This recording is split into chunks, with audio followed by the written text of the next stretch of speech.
Jobs. The Uh-huh. downloaded analogs. Uh-huh. Psych! I think we've got it now. Can you And hear us? nah, Yes. I just heard confirmation from Flip. So Yeah, we're on. apologies. This is my very first time running a stream, so you know. Anyway, let's repeat ourselves. My name is Julio, internet slumlord, goblin, procrastinator, bulldozer. You know, I'm just here to blast railroads. Anyway, X-Millennials is an X-Men game using the Mutants and Masterminds 3rd Edition system that takes place in the year 2004, based solely on the fact that I think there was some great music that year.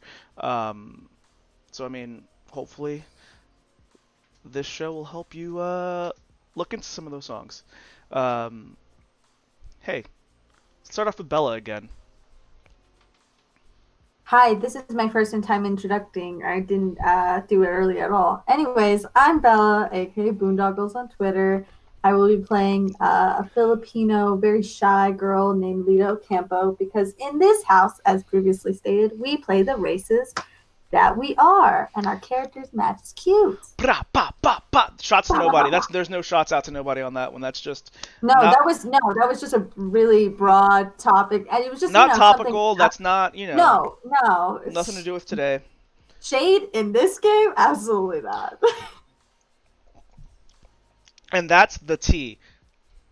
Moving on to T. Hi, this is the me. Today I'm going to be playing a Hungarian lady by the name of Parushka, and she goes by Piri.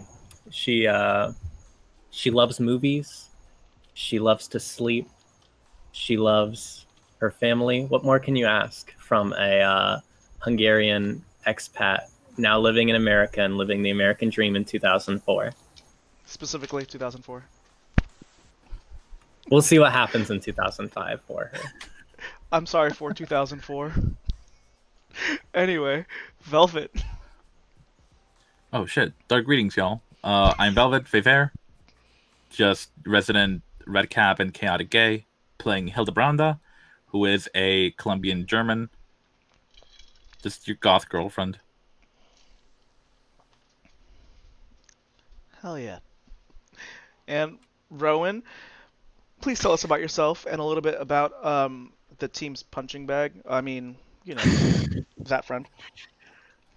Hello, lovely people. I'm Rowan. My pronouns are they, them, and today I will be playing Marcus Masters, all-American boy. Rue's making a face already. Oh, American boy.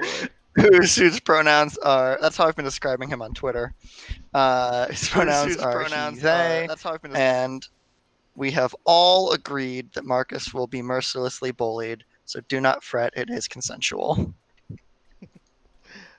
And Rue. Hi, I'm Rue. I use he or they pronouns, and tonight I'll be playing Orkilo Naftali, who uses they them pronouns, and they are a Romani Jewish goth who was born in San Francisco and moved to New York. And when they saw Marcus Masters for the first time, they decided that he was a prep and they had to call him that. Aw. It's not wrong. It's funny that this was decided in session 0 that Marcus Masters would be the target of the group. Poor Rowan was just trying to pitch their character, have a good time, and we all went, wow, that seems like a fake bully. Interesting. It's me getting back at people who looked like that and bullied me in high school. Ooh, this is retribution hour. That's your power fantasy. I can take it. This is our power fantasy. Power fantasy. Yeah. Not the part where we have powers. No. Us just bullying. Yeah. The powers are incidental. The superhero part of it is not. That's not important. It's the fantasy of bullying and being bullied. We get it. So, are we ready to start? Yeah, I'm ready. Oh, yeah. Yeah. Cool. I think we are. So let us begin.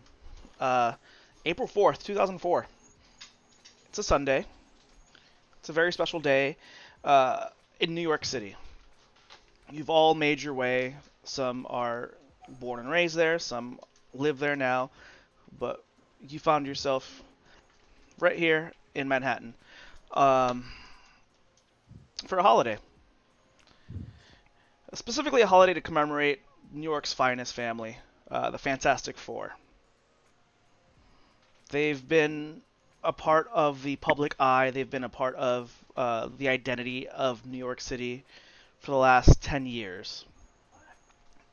Within that time, they've accomplished so much, but one of the biggest things that they've managed to do was to defeat Doctor Doom, who just destroyed New York in 1999. They managed to subdue him, and they shipped him off to the negative zone. No big deal, you know. What isn't, you know, a superhero team with a private pocket dimension for their, you know, criminals? But hey, you know what? That's neither here nor there. We're here to celebrate. So, you find yourselves in Bryant Park in the shadows of the Four Freedoms Plaza. There's a sea of people gathering to celebrate the Fantastic Four. And with that, you are all in the crowd at some capacity, whether you're in the thick of it. There's a lawn that is takes up about a block, and then lining that block is seats, chairs. It's an amphitheater, but at the amphitheater, there's a stage set up, ready to commemorate these heroes. So at 4 o'clock is when the big show happens. You know, the four fabled heroes, the four fabled family of New York's greatest will make an appearance. So, Lita, you're here in Bryant Park. Who are you here to see? What exactly got you here? I think Lita is kind of wandering by herself because she has recently realized that she has powers and kind of messed up with her family. So now she's wandering the streets just trying to find anyone to maybe help her, and didn't realize that there was an event happening and is now very overwhelmed with the amount of people here. Just walking, going, oh, there's more people. Oh, okay, I guess I'll go.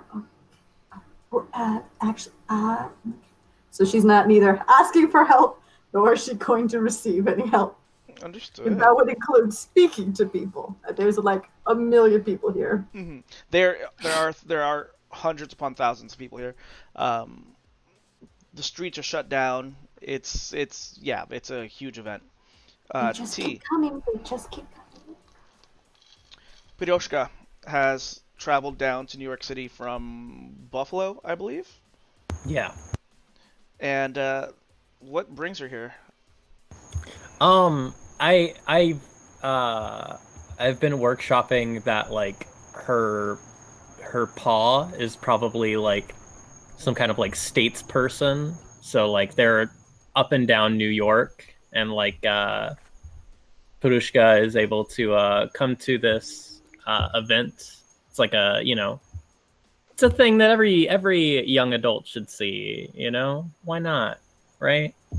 So I think that she's probably just like there with her parents, chilling out, probably sitting in one of the seats that are arranged about. Yeah. And this is a 10th anniversary celebration for the Fantastic Four. So I mean, this is a big deal, and why not? Like if you're in the city, it's like going to see the what's it? The circus? Yeah. It is a circus. It's like the Ringling Brothers. So Velvet, if I'm not mistaken, your character is from Hell's Kitchen. Hell yeah. Yeah, I'm close by. Nah, not too far of a walk. I mean, it's a bit of a walk, but still relatively close. What brings her here? Is she here to celebrate? Everyone and their mom is here. So, street fairs, free stuff, free food. And I feel that Hildebranda probably has some striking similarities to a certain Fantastic Four hothead. So maybe that might have something to do with it. Who knows? Rowan. Oh yeah. That's me. Marcus Masters, a native of Manhattan, correct? Indeed. So Born and bred.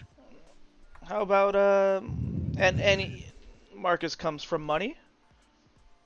Oh yeah, you could say that. Yeah. So by you could say that. Could you also say that in these many buildings in the area, there just happens to be a penthouse that his father owns? Yeah, you could also say that. Yeah. So what's up with Marcus? Where's he at? Marcus he's down on the streets right now. It's weird being back in this area. It's been a minute since he's come over here. Been a minute since he's seen his parents, since some shit went down. So he's just sort of wandering around thinking, maybe I'll pop by later. I don't know. Well, who knows? We'll see. Maybe Marcus things are did catch different wind. now. Marcus did catch wind of an appearance by America's favorite captain. How does he feel about that? Interesting. Well, that's a whole reason in itself to be here. I mean, he's just the coolest. Well, we'll see how that goes on. How about Rue? What brings Orkilo here, Rue? Sorry. Woo.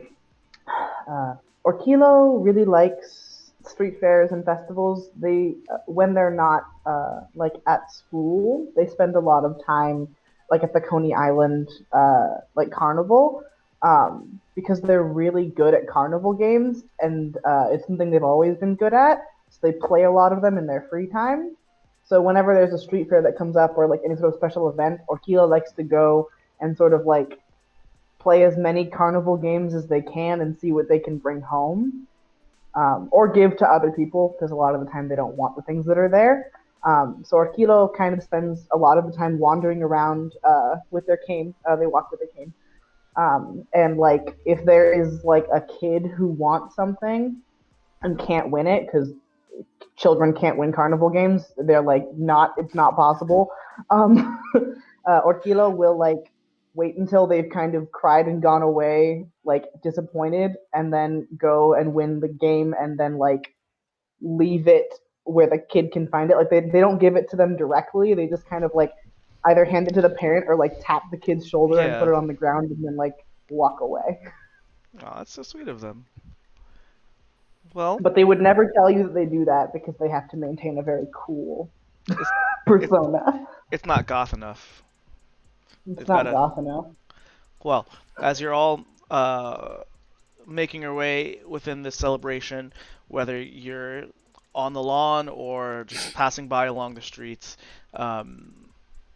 excitement. It's obvious, like that. Excitement's in the air. But there also seems to be a heightened security.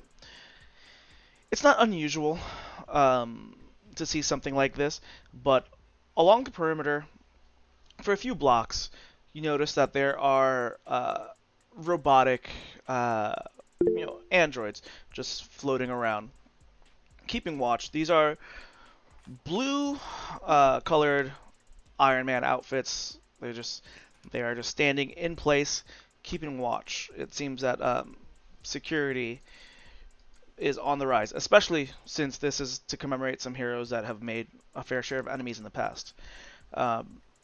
This doesn't really catch you off guard. Again, it's something that within the last few years has been increased. It's around 3:50. Celebration is to start soon. Who is on the lawn? I believe. The chairs are all out on the lawn, so yes. Piri would be out on the lawn. So Piri's on the lawn. Probably Lita also. Lita, Marcus. All right.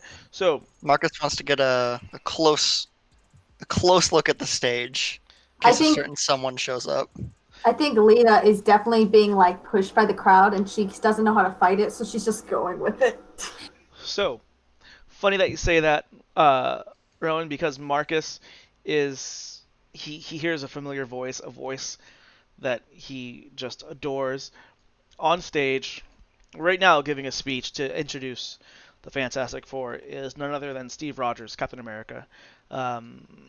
This is a man who appears to be in his mid-30s, very attractive, handsome man, just straight up shredded daddy on stage.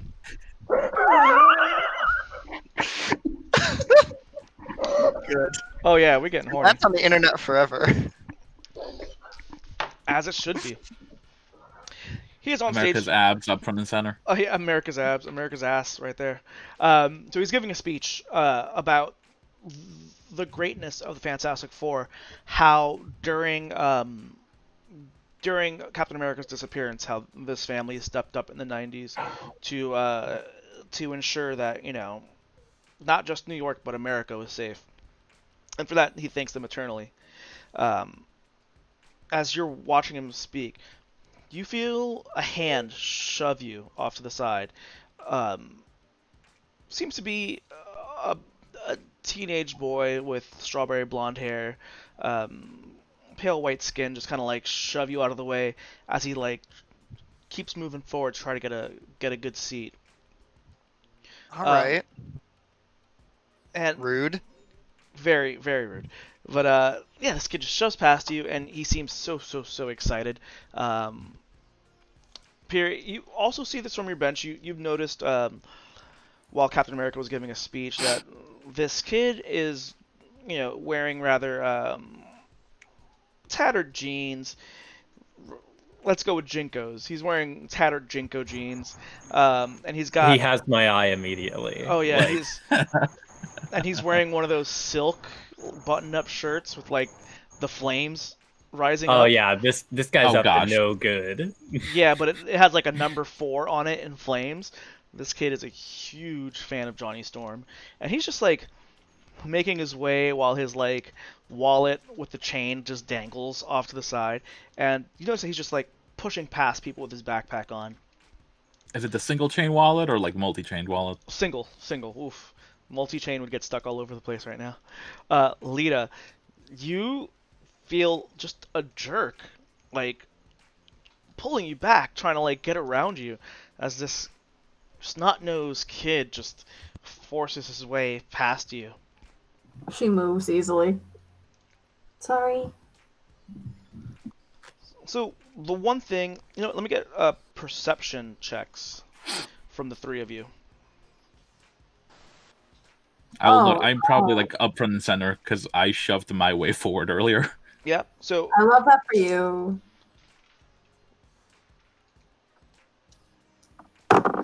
Oh, great. I have. You have really good perception. Yours is plus 11. Oh my god, I do so incredibly well. Wait, where is the thing? You perceive all the things. Man, do I perceive it? So total? I got a wow. Okay, 11. Let's something. Someone do math really quick for me. 11 plus what? Tell us the numbers. Sorry, 11 plus 9. That 20. is 20. So you notice that this kid is. And what did everyone else get? Also a 20. Also 20. I'm trying to find my plus right now. Yours it's to is perception. plus 8. Plus 8. I will Wow, eventually. no, I will eventually memorize all the spots. Oh, you're Okay, fine. I got 11 altogether. So let's start off with Marcus. Marcus, you have a gift. Naturally, through whatever means, you can. The light spectrum is something that you're attuned to, and this kid is just shoving his way, pushing his way, but the way the light is refracting off of him, or possibly it's something about it is not right. Lita, as this kid places like his hand on your arm to kind of like push you back, you feel an abnormal body temperature. Something about it just like does not hit you the right way. It just feels uncomfortably warm. Um, and of course, it's April. It's getting warm out, but there's still a cool breeze. It's still in the 70s, and you notice this kid's not even sweating. Something might not be right. I get nervous. Oh. Can I try and walk after, like catch up to him and be like, "Hey, bud, you all right?" Oh yeah. So the kid is just shoving past you, and he like looks back at you, and this is the quintessential like ginger-looking kid with the freckles, the pale skin, and he just looks at you with like his chapped lips, and he just like something about his appearance seems that it's unkempt. He seems like he hasn't really had a good home life. But the excitement is beaming, literally and figuratively, as he looks at you and he's like, "You don't even understand, man. You don't even understand. He's gonna notice me. He's finally gonna notice me." And as he continues to take off, Okay. I think I want to like follow him like through the crowd, try and keep up with him. yeah. So, Not like stop him or anything. Just try and stay near him. I'm very confused about what's happening. yeah. So around this time, Captain America finishes his speech. There's a roar of applause as the overhead announcers begin the kind of like a countdown to introduce the Fantastic Four. As you're just moving through the crowd of people, you hear the countdown start from 10, 9, 8, 7, 6, 5, 4. They stop at 4 specifically as the Fantastic Four appear. Thematic. The crowd obviously goes wild as the 4 of them step on stage, and this kid, you see him just bobbing up and down, just jumping with excitement with his arms in the air. He's shouting over the crowd of people. He's like, "Johnny! Johnny! Human Torch!" As he waves. You manage to... How close are you trying to get to him?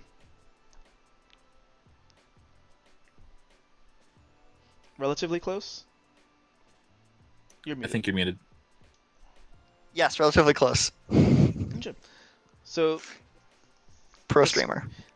pro streamer. This kid is shouting and cheering, and you notice on the UV spectrum just blaring. Just the lights are getting so bright around him, as it seems that the roar of the crowd has to have some sort of effect on him. Finally, ahead of you on stage, the Fantastic Four, all kind of they introduce them, and as they start off with Mr. Fantastic, he stretches out over the crowd as he throws, streamers and whatnot and confetti. Sue Storm just levitates herself up and goes invisible as she twirls and reappears in a different position. The Thing just flexes, and then finally, the Human Torch, Johnny Storm, sets himself ablaze as he flies up into the sky. As he takes off into the sky, the boy, and the crowd is deafening at this point.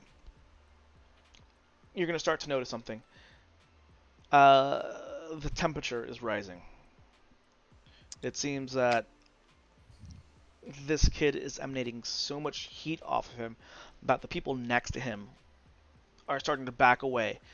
And you notice he's glowing on the regular human spectrum of light. With the naked eye, everyone around him can see that this boy is glowing. The ground beneath you starts to quake.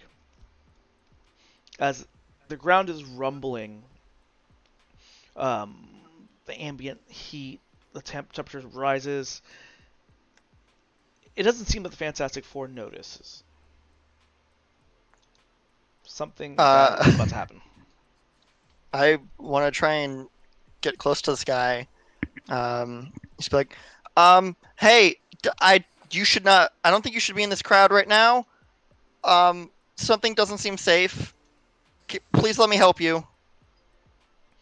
So while this is going on, Orkilo, where are you at? I think because at this point, like, I assume there's not really anyone in the zone to be playing games because everyone's watching the speeches. Exactly. So Orkilo would have like made their way to sort of like a less crowded space because there's nothing they are more like not interested in than being knocked over and pushed around. And they they don't want to go all the way up to the like DAS seats at the front, so they're just kind of like they found a nice empty space for themselves where they can just kind of lean on their cane and watch. And so they are like probably I would say like further back from the like center of the crowd, where there's not as many people. Gotcha. And Hildebranda, you said you're in the front? Yeah, I was definitely at the front because I shoved my way up front earlier, and I'm probably looking up at the Human Torch flying around, so I'm not noticing ground level stuff. And since I've got, pretty good with the heat, so I'm probably not noticing that sensation enough to really take a look around. So we've got this superhero just takes off with a fiery display, just flames trailing behind him, fireballs exploding in the sky as he's putting on this fireworks display. The other Fantastic Four members are watching, cheering him on. Mr. Fantastic is just stretching himself around, just trying to add to this display as Johnny Storm just makes the famous Fantastic Four figure 4. At this point, the crowd manages to surpass the audio level from before. They are screaming, hooting, and hollering. And suddenly that boy begins to crack.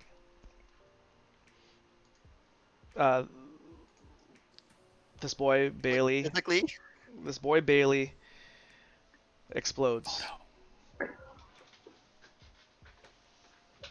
So is it visceral? Is there like viscera upon us? Or is it like just like I don't know. It's like I feel like this is good to know. Like am I in the splash zone? Like is this a kaboom with like a lowercase boom or like uppercase boom? It's like there's definitely like is it like a cartoon like explosion or is it like a I would say the "ka" is lowercase, the "boom" is pretty big. How many O's? That goddamn 47. 47. How many people are dying, man? Like so, you know what? Because Marcus was so adamant about following this kid, yeah, I'm gonna give you a reaction. Cool. Snap decision. What does Marcus do? Marcus tries to just throw up a wall of hard light, just like in front of him and as many other people as he can block. So given their limitations, this is something that you've done before but never on purpose. It's always just been something that has happened as an accident. It's not something that you've learned to control yet.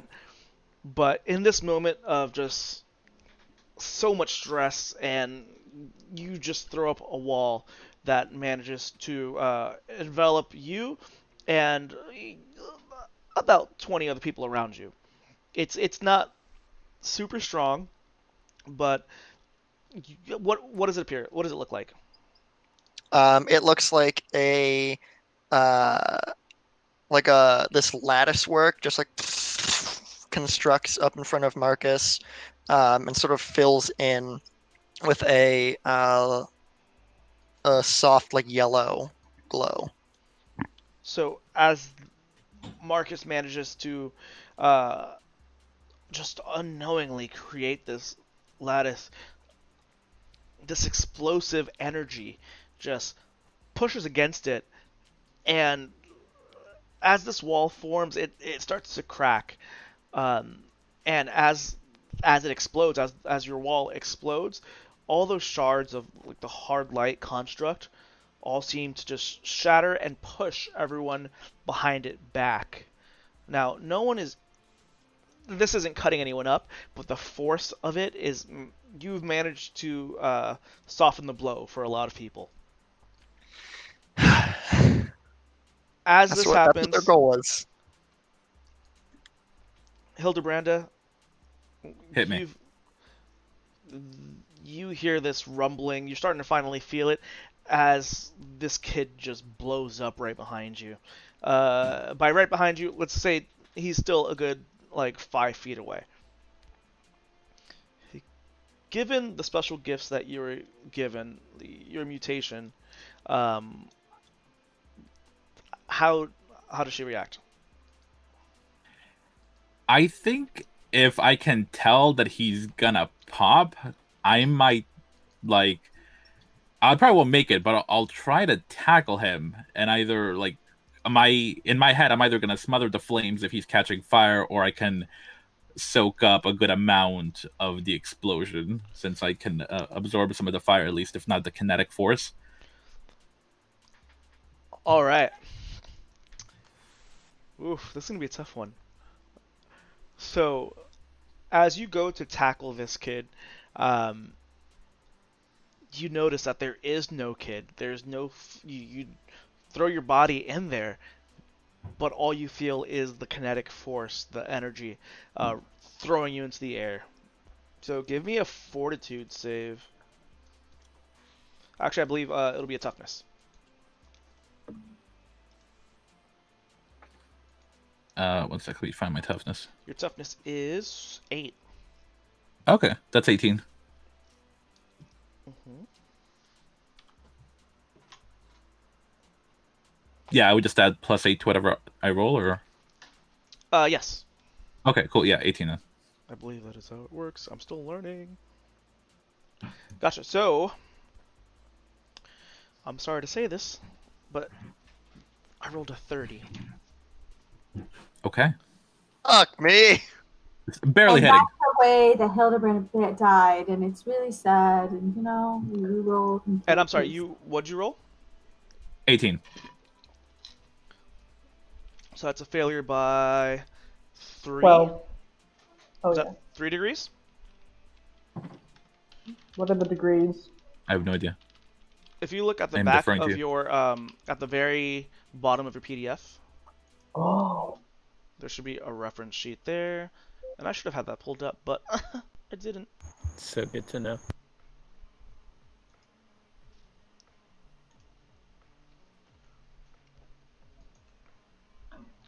I'm not sure how the degrees are It calculated. doesn't say the So- numbers. Yes. So for every 5 degrees, so for every 5 points of failure, so if your DC is 5 and the DC to hit was 20, that's 3 degrees because it's 15. math. Yeah, that's what I'm trying to say. Math. So Makes sense. with that said, that is you're staggered. This sends Okay. you flying. First and foremost, this is just going to send you flying Cool. through the air. But Love it. hey, you know what? It's sending a lot of things flying. The stage is just blown away as Sue Storm just tries her best to throw up a wall to protect everyone. But this caught her so off guard that the wall that she manages to put up can protect herself. The thing just stands there resolute as he tries his best to jump out to protect as many people as possible, but ultimately it just proves failure. Mr. Fantastic, as he's been extended, his body just gets blasted through the air. He gets flown around, and you can see this long tether just whirl through the air and just wrap around a building as it just tightens itself around. The nearest buildings just all begin to buckle as they start to slip and fall. Within 3 to 4 to 5 seconds of this all happening, there seemed to have been considerable damage. The explosion was ongoing, just was dragged out, but the damage is palpable. So with that, let's survey the scene. We have this beautiful, wonderful lawn. We've got buildings around it that are starting to buckle, break. In the distance, all these mechanical soldiers created by the Stark Industries have snapped to action as they're holding back these buildings from falling. Once the explosion settles, paramedics and whatnot all come out. This was supposed to be a fun day for you all, and it wasn't, sadly enough. So we're gonna end this scene here. Hildebranda, you are flying through the air, just being knocked through the sky, and you're staggered. So you're not fully, you're cognizant, but you're a bit delayed in your movements. I can fly a little bit. Yeah. Can I try to just catch myself before I hit the ground at least? Oh yeah, for sure. And of course she's managed to do pretty well with her flying, so she settles down on the ground without harming herself too much. But that is April 4th, 2004. What was supposed to be the Fantastic Four day. It was a tragedy, and we'll find out about the news reports. So, with that scene, let's transition to Lita. Why'd you make that face? It's okay. Just, I'm really looking forward to what's gonna happen. I'm not stressed at all. Everything's fine. How are you? It's been a hell of a month for you. Fighting with your family here and there, and just recuperating from what happened in that plaza. But, it's been a month later, over a month, and you've managed to calm down. You've managed to, heal through it and work through it. So it's Saturday morning, May 22nd, and you feel a hand kind of shake you awake as you hear your mother's voice say, Mija, wake up. Morning. Did I sleep in too much? Oh no, it's pitch dark out. Your mother is just huddled over you, and you can just hear her voice. She says, "We've got to start the lechon. Come on." Okay. I go with her. Yeah. So I probably get up really hastily, fall over myself. It's really dark outside. What's going on? Oh, it's your the party for your brothers today. And oh, yeah, you're right. I totally forgot. no. I put it on my calendar somewhere. Well, it's okay that you forgot. I mean, we don't expect you to lead the family. It's okay. Yeah, but... right, totally. Right. I got them presents. I put it somewhere. Where did I put them? Where did I put them? They were here. I'll just go get them. I'll meet you guys out there. No. We have to start cooking. It's 5 a.m. It's really early. It's super really early. It's super early. And that's good. She's telling you that it's time to prepare the pig for the party. Great. All right. Yeah, let's go. I assume that Dad's not awake, so I'm just gonna. No, just you and your mother, and of course. yeah, and I think I quickly start. I instantly put on the uglier apron and give her the nicer one and go, okay, you can start.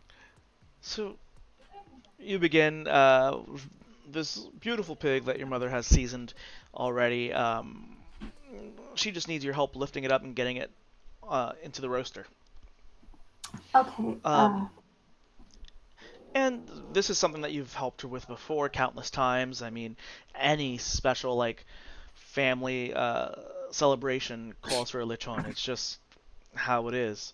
So after settling that into the roaster, your mother moves over to the kitchen and asks you to help her with the lumpias. And you can tell that she's got so much prep work done already. It seems that she must have not even slept. But she just sits you down. She's like, okay, now you remember how to do this, right? Of course, Mom. Of course. Don't worry. You can do anything. I got a little bit. You Okay. know, I can work fast. You take care of the lumpia. I'll start with some other stuff.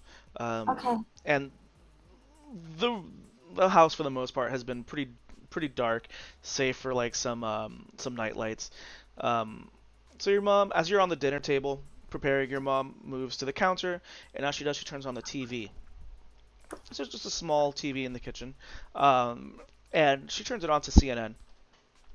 It just seems to be some talking heads just chattering, and they seem to be talking about April 4th.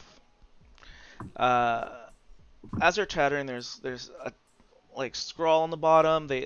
And the TV host cuts to two familiar-looking men.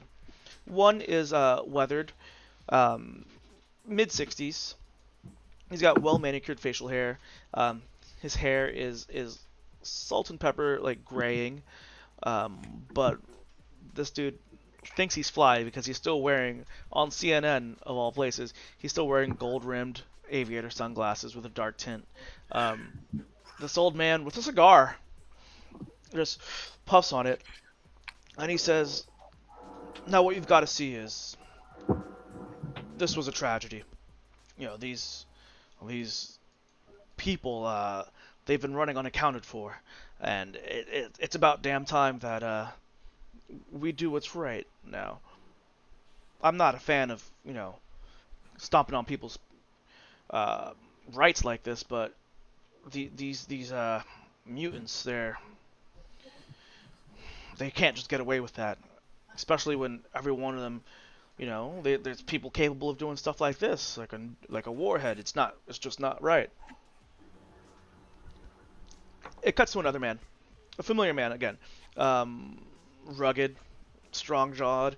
He's got the blonde hair in his mid-30s, looking very hot. But for as young as he looks, he speaks with the gravitas of a man twice his age. And this is clearly Captain America. And he sits there without his Captain America uniform on. He's wearing his military outfit, his coat, and everything. And he says, well, Tony, no, see, Tony and I, we've served together side by side as on the Avengers, and throughout all the years we may not have seen eye to eye, but we've always had each other's backs. This is one of those moments where we simply just, not only do I disagree, I staunchly will fight against this proposal of his. Mutants are people too, and they didn't ask for these abilities. This tragedy was just it was a tragedy. It wasn't an attack. It was just it was just something that happened that we need to work towards. But and he is flustered. He just seems, you can tell he's starting to tear up as he begins to cry on camera. He says, this is not the America that I fought for. We don't assign people numbers like this. We don't put them on a registry. This is not the America I fought for. Your mother, watching this, complains like, oh, these two men just bickering, and she just turns off the TV, or rather, she just changes the channel. She's like, as Thank you, Lord, for not gifting me children that turned out to be like that. Aggressively rolls Lumpia. Lumpia is rolling against faster. As she looks over at you, she's like, right? Right. That'd be awful. Can you imagine? It's a shame what happened, though. Real sad. I heard the boy died. No, that's the devil's work. It's just... Right. God wouldn't give us anything we couldn't handle, right? Could you imagine with how your brothers are, if they were like that? Yeah, they would be so much to deal with. Those two.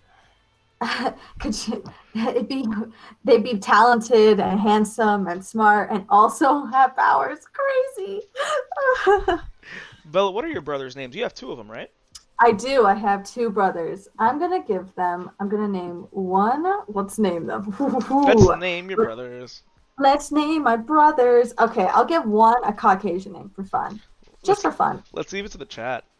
Yeah, chat. Give me a really... As a treat, let's make him, assimilation. Sometimes you come to the United States and you think, what if I gave them LT? Post brother names. Chad. Daniel. Oh, are you giving them a westernized name? I am. It's not really Elijah. Dennis. Jeremiah. Rodney. Oh my God. What should we name him? Okay, I'm thinking. Okay, I like. Oh, Brayden. Okay, let's do Brayden and Rodney. Brayden's the only one with Filipino name. Brayden and Rodney? Yeah, Brayden and Rodney. Oh, wait. Dougie is funny. No, yeah. Don't do Dougie. Dougie was my joke answer. She's one of the other two. Okay, Brayden and Rodney. So we've got Brayden, so which one's the older one? Definitely Brayden. Brayden's the older brother? It's so funny how they gave your, siblings, Americanized names. I like the idea that they were like, we gotta set them up for success, and then they're like, and also the daughter. Yeah. And then they gave me a Filipino name. So, today is special because it's Brayden's graduation party. So after hours of hard work preparing, the celebration begins at noon. Great, that's a long... Yeah. It's a lot of prep work, and your mother has not slept at all. She's just been energized this whole entire time. As the people start showing up, you finally finish helping your mom set up the banner.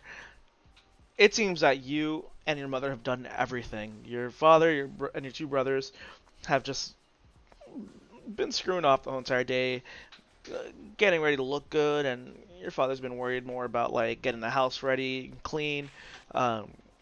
But you've been cooking, you've been setting things up, and you are exhausted. So you help roll this banner out. And the banner says Massachusetts bound. Now, the party's beginning. And you see so many familiar faces, a lot of people just chattering and talking. But you notice no one's really talking to you. I get used to it. I wiggle down to the food and stand awkwardly by the refreshments. Do you have a favorite uncle or aunt or family member? Yes. Let's give her a name that's Filipino. Oh, let's name her let's give her one of the Filipino names. Her name is Noy Noy. Noy Noy? Mm-hmm. So Noy Noy shows up. Is it Tita Noy Noy? Yeah, Tita Noy Noy. Oh, I know. Tita Noy Noy knows things about Tagalog. Very excited. So Tita Noy Noy shows up, and she greets Brayden and Rodney. Brayden and Rodney. Because you know how it is. It's the same for Latino families when it's someone with an Americanized name, and they say it all weird for some reason. Yeah. They're like Brayden, Rodney, and you're like, why are you saying it like that? It's every letter, right? It's not Brayden, it's Brayden. Yeah, my sister's name. My sister's name is Savannah, and everyone Oh, gosh. like is like Sabana. Or Savannah. like, So yeah, they're just like they're overpronouncing your brother's name. Tita Noi Noi is like Brayden Rodney, and she greets them and gives them all hugs. She slips Brayden a gift as your older brother runs and sets it on the table, and she's like looking around actively for you, and she just asks, where's Lita? Where? do I see her? Yep. Yep, right there.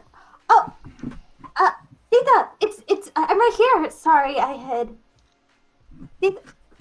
Tita. She just keeps on looking over, and Rodney, your younger brother, says, "Oh, Tita, I think she went inside. I think she went inside to grab a drink or something." As No, I run forward. yes, Tita, it's me. It's me, Tita. as you're calling out to her, Mommy, stop playing games. What did you tell them?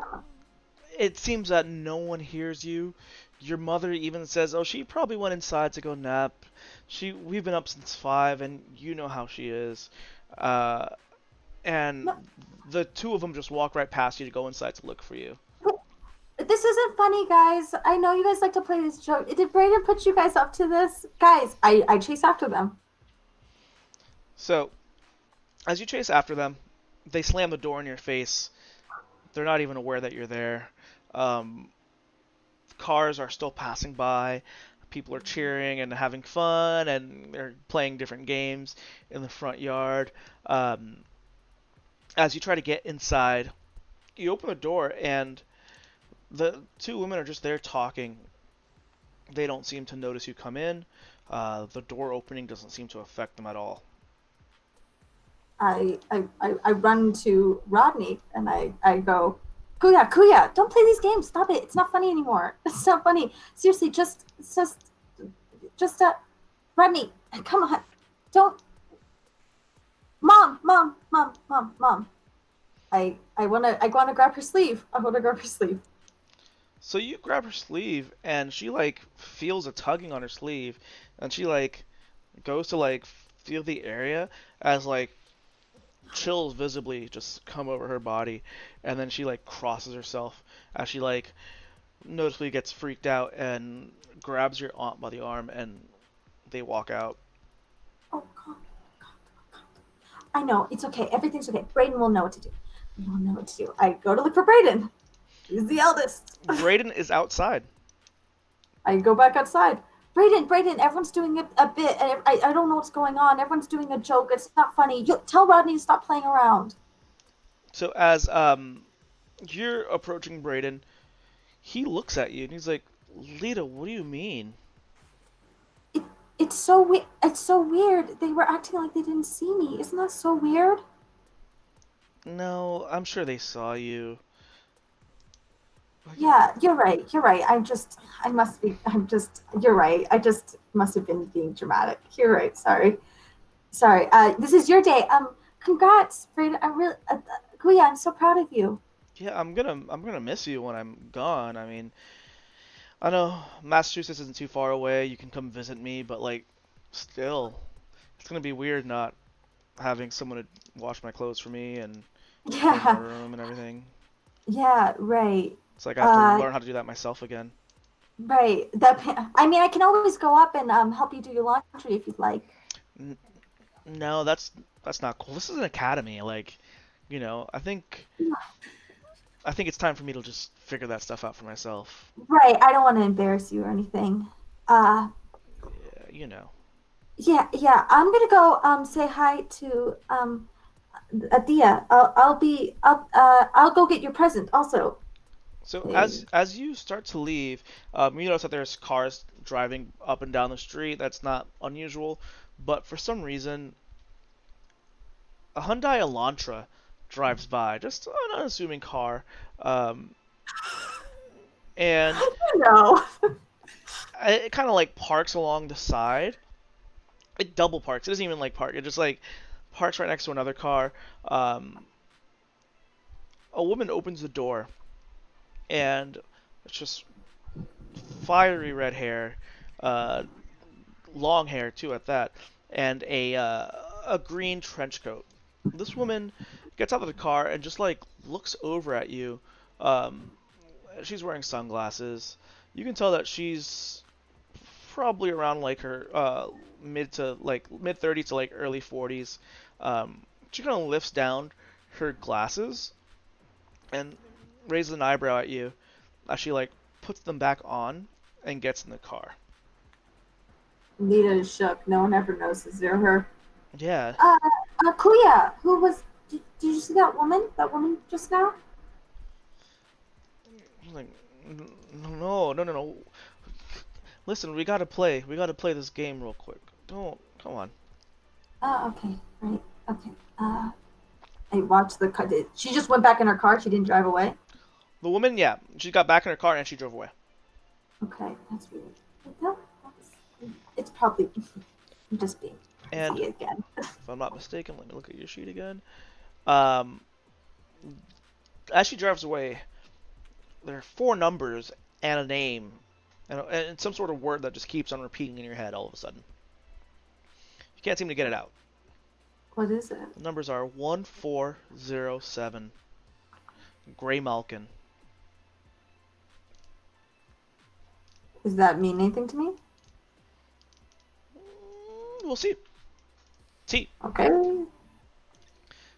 Yes, hello. Piroshka. So, it's gonna be, let's go with June 1st. Where's Piroshka June 1st? I think June 1st, is it, what day of the week is it?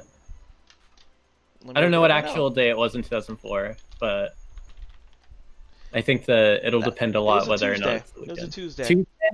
Okay, so I think that, it's Tuesday at like 3 in the morning. Well, just where would she be in general? She'd be home. She'd be at home.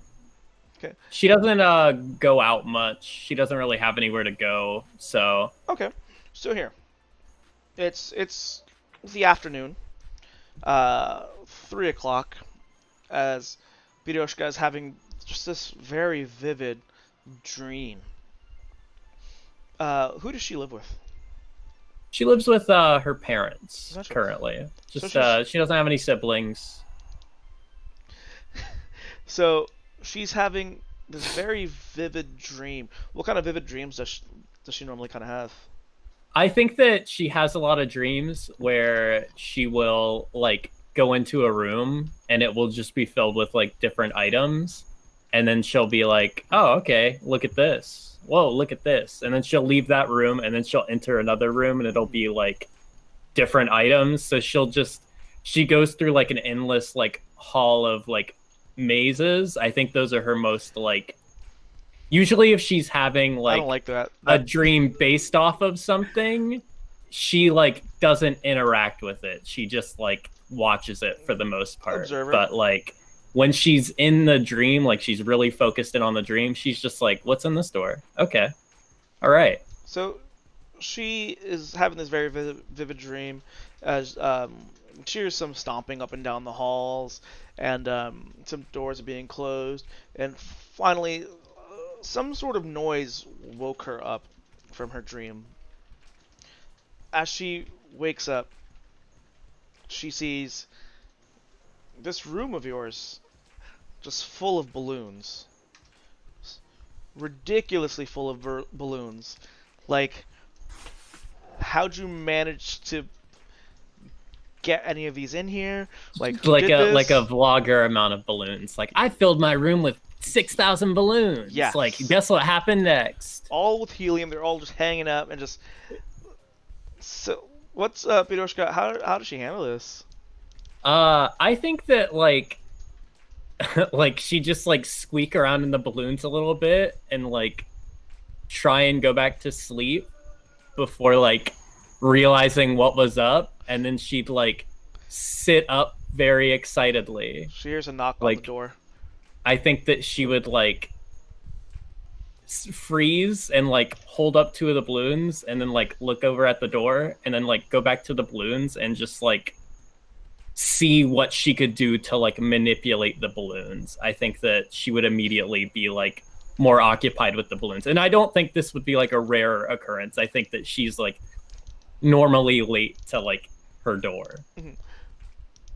Her mother is like, Piroshka, open this door. She's sleeping in again. Oh, this girl. Yeah, she like doesn't say a word. She just like looks over at her door and is like throwing like the balloons up and around, like testing various, like she'll take like 2 green balloons and see if they like feel exactly the same, and then she'll like pick up a different colored balloon, like, try and like figure it out. Piroshka, Piroshka, you've got a woman here to see you. Just open the door. Piroshka, like immediately, like it would be like snap cut to like Piri opening the door and like creaking it open enough for her to slip out, and then shutting the door behind her With all the balloons. Yeah, like she would just like slip out. All right, give me a deception. Oh, check. easily. Let's see. Your What do I deception's get? +5. +5. You're already on this. I know. I've got this beautiful setup that just has like everyone's information. I love this. It's great. Okay, so it's 14. Gotcha. So, Piroshka's mother, like, as Piri like closes the door behind her, Piroshka's mother is just like, "Why does your room sound so squeaky?" And then Piri would just like shrug and be like, "I took a bath."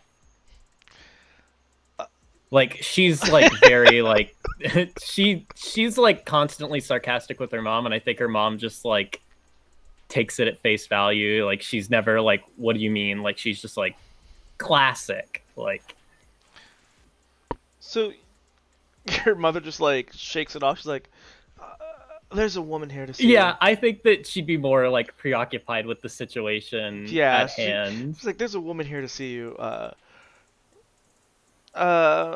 She said that we had an appointment, and I must have forgotten about it.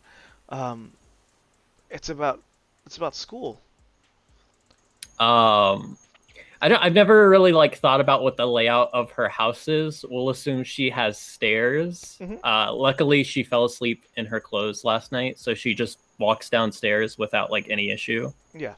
So as you come down the stairs, the stairs are set up in a way where like the next room is kind of framed perfectly. So as you're coming down, you start to see more and more of the room, and there's a sofa there, there's a couch, and like a love seat, and in that love seat is a woman seated wearing a green trench coat with just beautifully long red hair.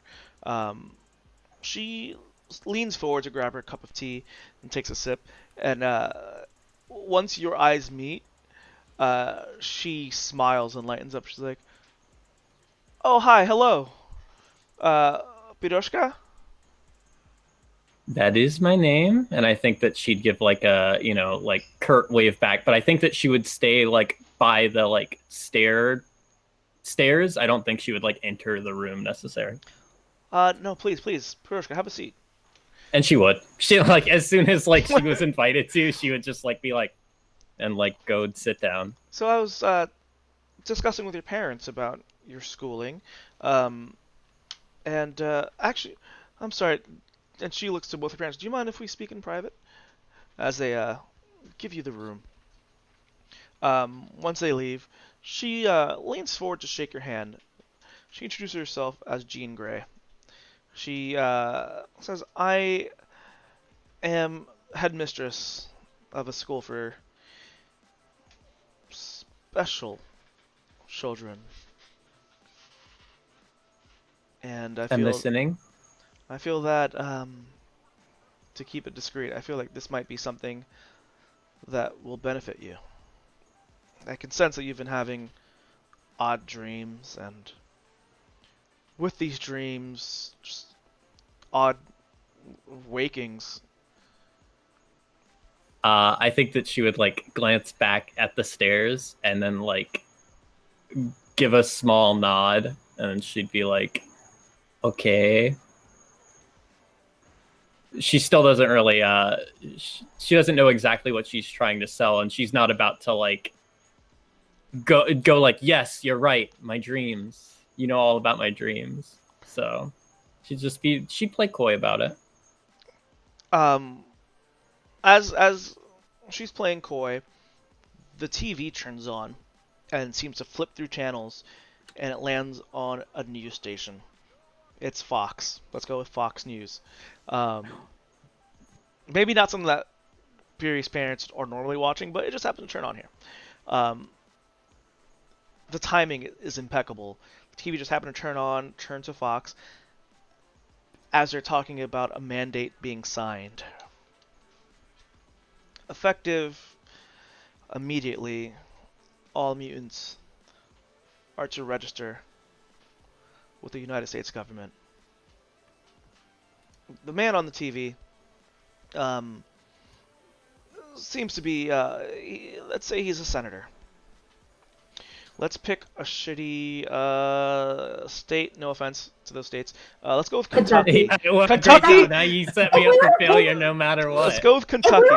Let's pick a random senator. I was gonna be like, how about Majority Leader Mitch McConnell? Boom. Not that I have any personal beef with him at all. I mean, it's in frickin' Dantelda. It's in the state of Dantelda, 57th state. His senator body has some beef with him, so I mean, whatever. Anyway, he had to be the senator. Yeah, I think so. I think he's like a million years old. He's been the fucking senator since I don't want to get into this. Anyway, so yes, Mitch McConnell is on television. That motherfucker giving this speech about the passing of this executive order, effective immediately. It then changes to a series of images of a factory. And on that as the factory is working, there is a press conference with an old man, Tony Stark. Got that salt and pepper hair. He's got a cigar in his mouth. He's got his aviator glasses. And next to him is it's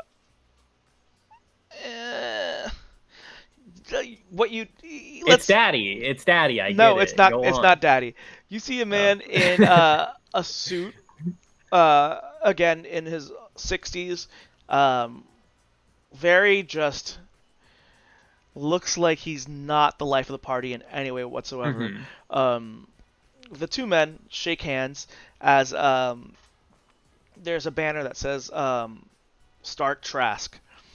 This man is called, his name is Bolivar Trask, and it seems that with the news ticker as it's flashing by, it says that Trask and Stark Industries have signed a deal to produce a set of automated androids to protect humans. They call the project the Sentinel Project.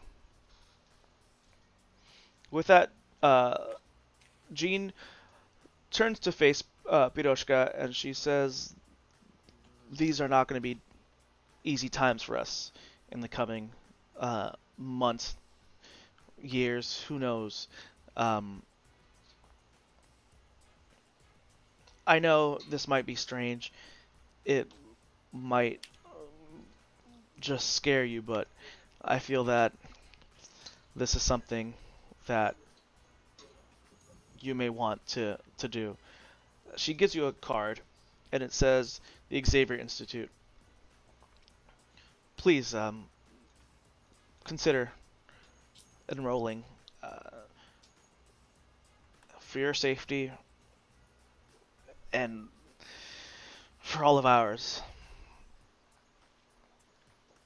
Okay, I think that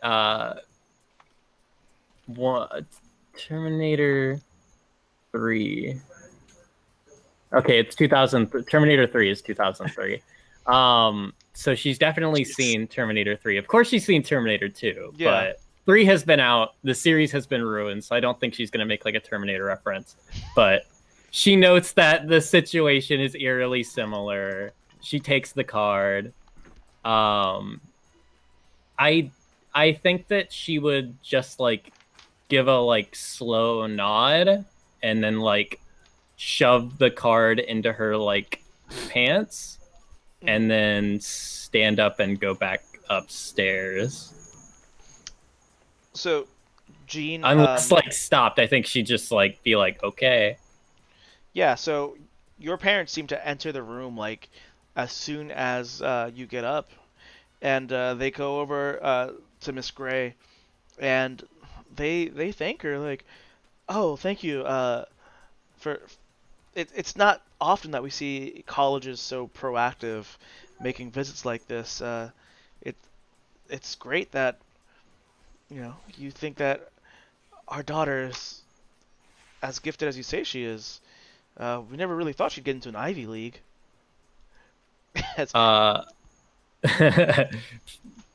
PD does like a like me, like like Yeah. the eyes like. So from there, we switch over to Hildebranda. It's Monday, June 14th, 2004. So, it's nighttime. What's her routine like at night?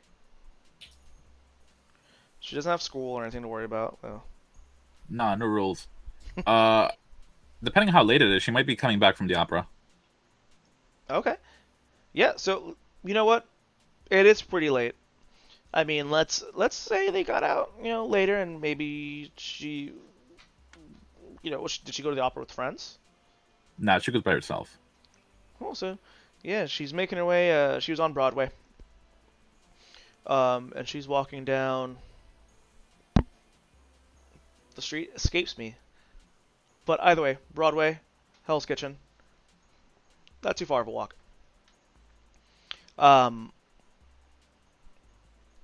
And you said she's alone? Yeah.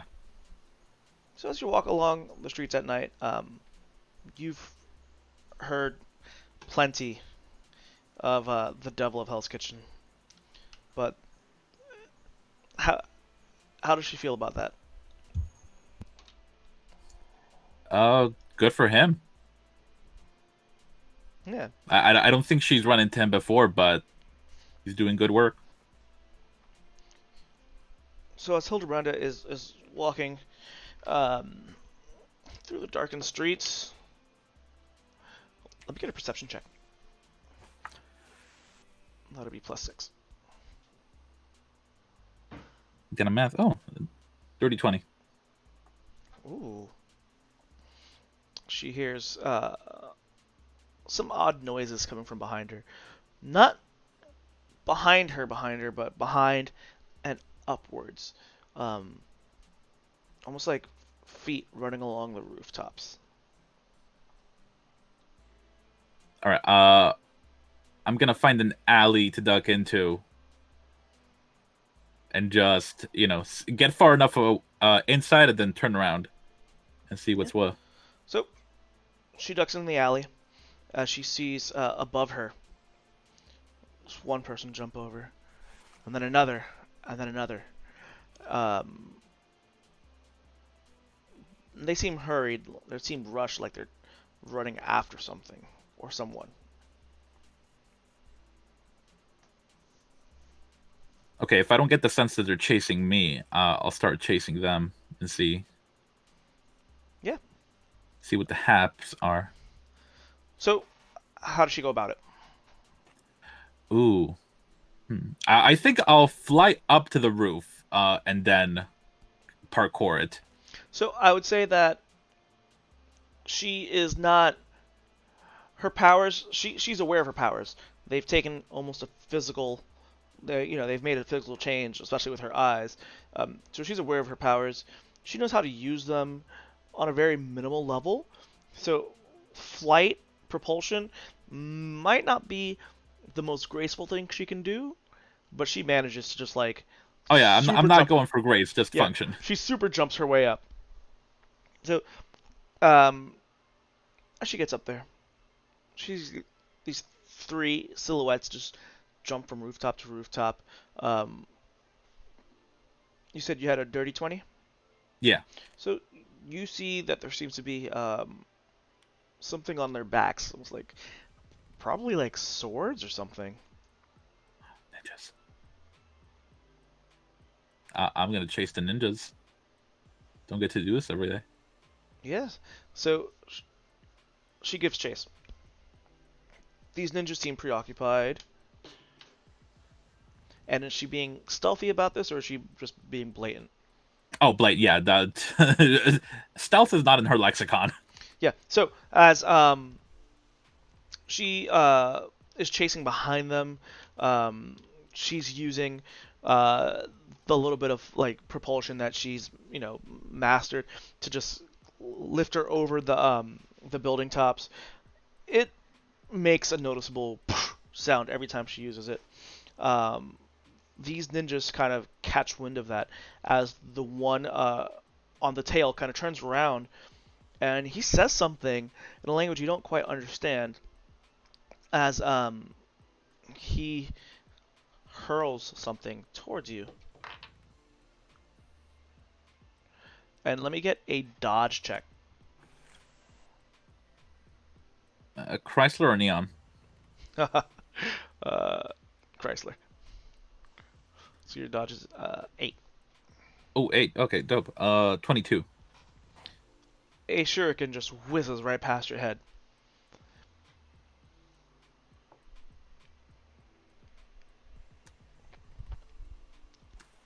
In my head, I will nickname this one Raphael, because they're cool but rude. Does she continue following? Yeah. Yeah. So this I apologize if I've ever given you any indication that, like, at any sign of resistance, Hildebrand would be like, "Oh shit, my bad." So one ninja, Raphael, jumps back, and he is running towards you. He throws 2 other shurikens. So go ahead and do 2 more dodge checks. Math 27. And 1 more.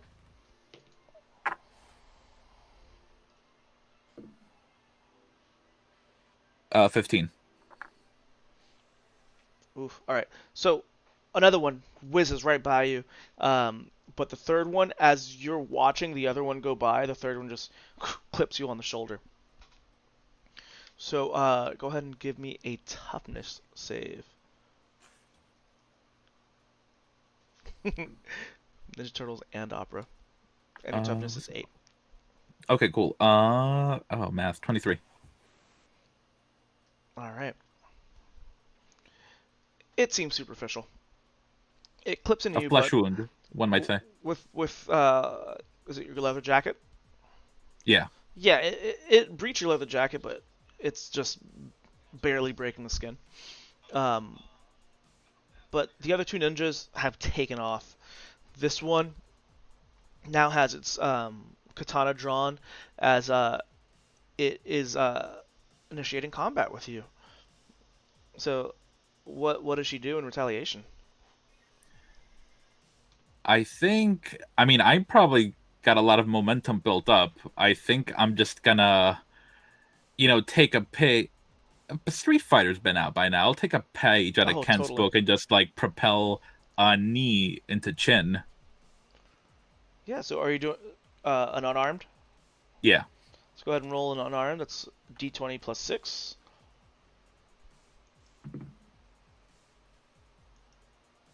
That's a dirty 20 again. And that hits. Let me see where you're unarmed.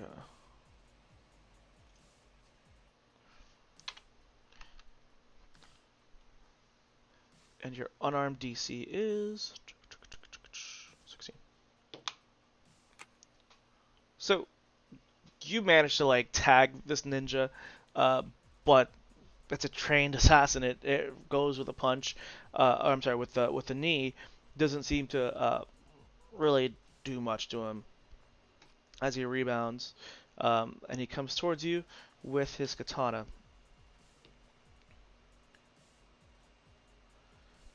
And do me a favor and roll your parry, which would be +4.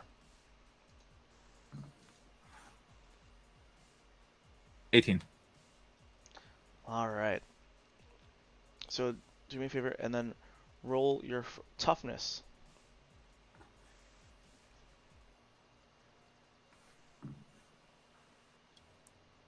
25. Oof. So this katana just comes slashing at you. You manage to move out of the way, but not quick enough, where it just kind of tags your shoulder again. This time the other one, and he just cuts a gash into your leather jacket. And he leaves you with 1 degree of failure, just a bruise. With that, you hear some sort of struggle up ahead. It sounds like you could almost tell that it's 2 bodies just flying off the building. As this ninja goes to like take another swipe at you, you can see the katana just like coming down and piece by piece just deteriorating, just until it's just not there anymore. And then as the ninja kind of like looks down, his body just flies off the building. This woman appears, and she just her eyes seem to be burning, and they just look right into you as her red hair is just flowing. And with that, she gives you a long stare before just disappearing from you. In your mind, you have a set of numbers and a name.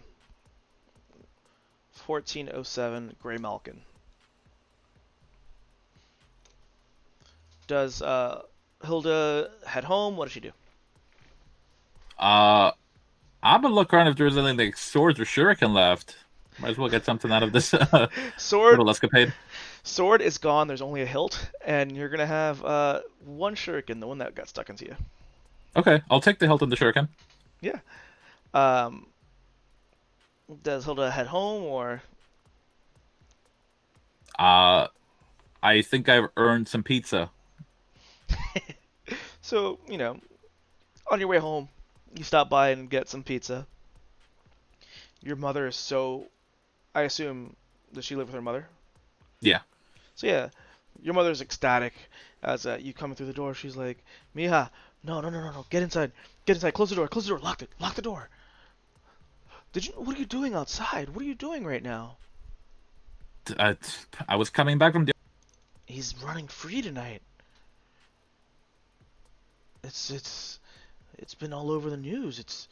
There's these ninjas hunting him down, and I'm so glad you're home.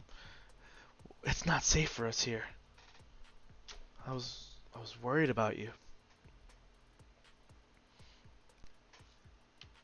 I'm just gonna like nod and like just stuff my mouth with pizza so that I don't have to like bullshit and answer if she asks She's anything. she's giving you like this serious... Did you buy a slice or did you buy a pie? No, I bought a pie. Yeah, so she's like giving you this serious look. Her hand like, with so much worry in her eyes, like almost to the point of tears. Her hand just reaches out and grabs a slice from the box, and she just takes a bite. Like, okay, mija, siéntate, let's go, let's eat. We have to get out of here though. It's not safe for us, and it's not safe for you either. And with this, she pulls Not out. safe for me. It's not safe for them. Well, with that, and I'm gonna ditch the glasses. Yeah, she pulls out a business card. She's like, "Yeah, that's what I'm." She crosses. That's what I'm talking about. Like everything on the news. Oh, this registration is worrying me, and I know God has given us this gift, but I'm worried about you. I just want you to be safe. And she slides over that business card. She says, this lady stopped by earlier about some school, academy or institute. I think an institute. and she said that she could help people like you. I think it would be best if maybe you go there, at least for your safety. All right. I see how it is. I'll think about it. But mija, don't make it like that. It's just I've got to worry more about you than about me nowadays. This is Hell's Kitchen. Ma, you just gotta worry about you. Like I'm good. But I'm your mother. How are you gonna tell me to worry about me? I'm always gonna worry about you. Just think about it. Now, I'm not gonna force you. But Hilda, it's getting harder. It's just every day your eyes get brighter. I don't know if you've noticed, but I'm running the AC like all day long now just because it's getting hotter in here. I don't want to wake up one day and just have Iron Man or whatever he is, just his stupid things knocking down our door. I don't want to see them hurt you for being born this way. Now, I was ready to argue with her, but I think after the AC comment, I'm like, AC's expensive. that shit's expensive. So yeah, she hands you the card, and with that, we will switch over to Marcus. So Rowan, Boy. That's me. June 23rd, 2004. It's a Wednesday. It's a Wednesday, my dudes. What would Beat me by like 2 seconds. what would Marcus be doing on a Wednesday night? Wednesday night? Well, Wednesday nights are study nights.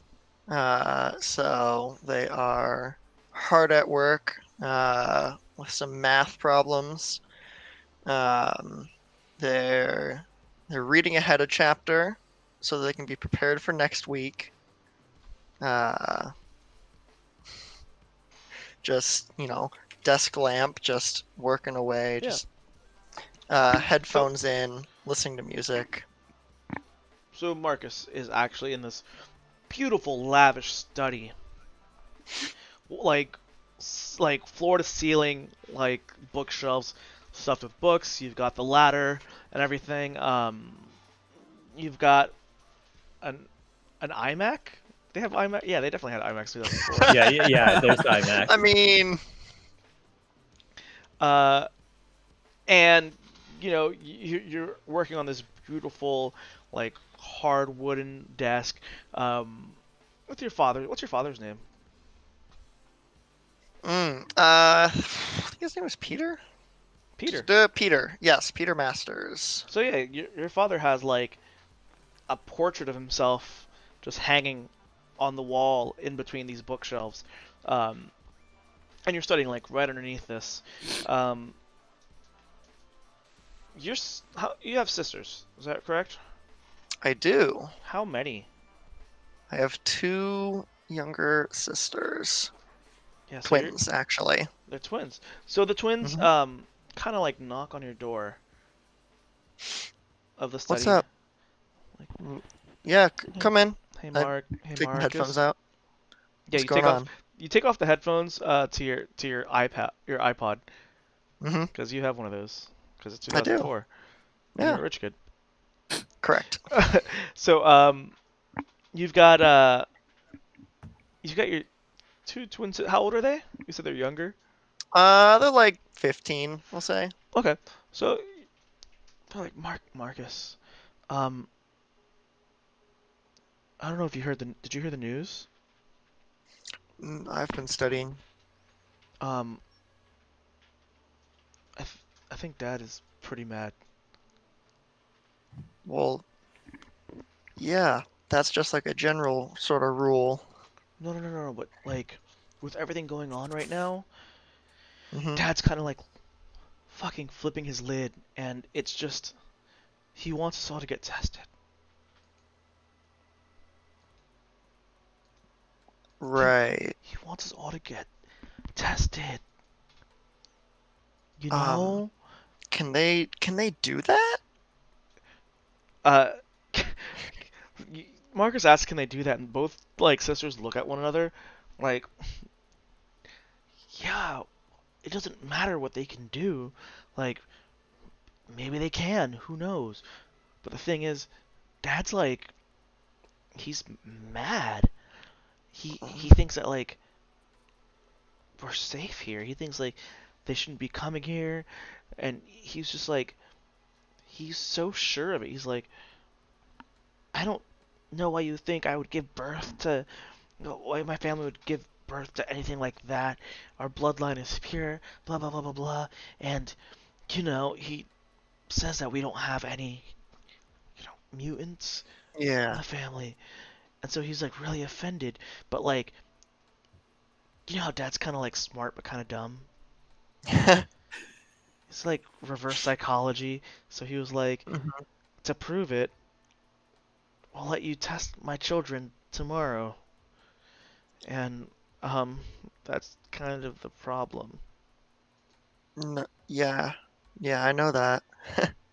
I know that. Um, so like, we love you so much, Marcus, but like, I we love you gotta too. we gotta do something about this. Um, okay. Okay. Can we there's no way to convince him not to, is there? Your father isn't home right now. Um, your sisters tell you that he was there earlier in the evening, and that's kind of how they caught wind of this when your father was talking to your mother. They're kind of being nosy and listening in, but they seem to have gone to some sort of fundraising event. Rich philanthropist type shit. Yeah. Yeah. There's no way we're going to be able to convince him to change his mind, is there? I mean, Marcus, what kind of nickname would your family like call you? Well, my parents would definitely only call me Marcus. Yeah. Um, their sisters might call them like Marky or something Marky like sounds about that. right. They're both just Are like, you Marky Mark and your siblings the Funky Bunch? oh my god, no. Don't give away The all twist my is secrets in you episode are the one. y'all are the funky bunch. Because y'all are kind of funky. Your sister's Julio, like, don't give away my whole backstory. all right, sorry. Your sister's like, Marky, like, it. Our dad's like, you know, a bigot. Like we've been trying to Yeah. like get him to be cool, but like, Yeah, no, he's kind of the fucking worst. yeah. And they both kind of like look at one another, and one of them just like pulls something out. He's like, someone told us to give you this. She said that she can help you. I don't know. Okay. I assume it's a Jean Grey business card. No, actually. Oh? The Ooh. card says the Massachusetts Academy. And Interesting. it has an address, obviously in Massachusetts. Okay. It's in Snow Valley, Massachusetts. 1700. Oh, that's when it was founded. Yes, Snow Valley. She was like really like odd and standoffish. I don't know. She was one of the friends that came to pick up Dad and Mom. They all like carpooled in a limo together and everything. But like before they left, they all came in, and she was like really, really pretty. She had like blonde hair, and the guy she came with was just like kind of creepy looking, to be honest with you. But like she asked about you, and I thought that was really weird. Yeah, I don't know who that is. I don't know. Massachusetts? Yeah. What? I mean, I don't know anyone there. Do you?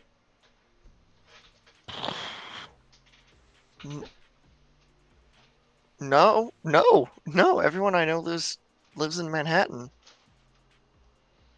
Hmm.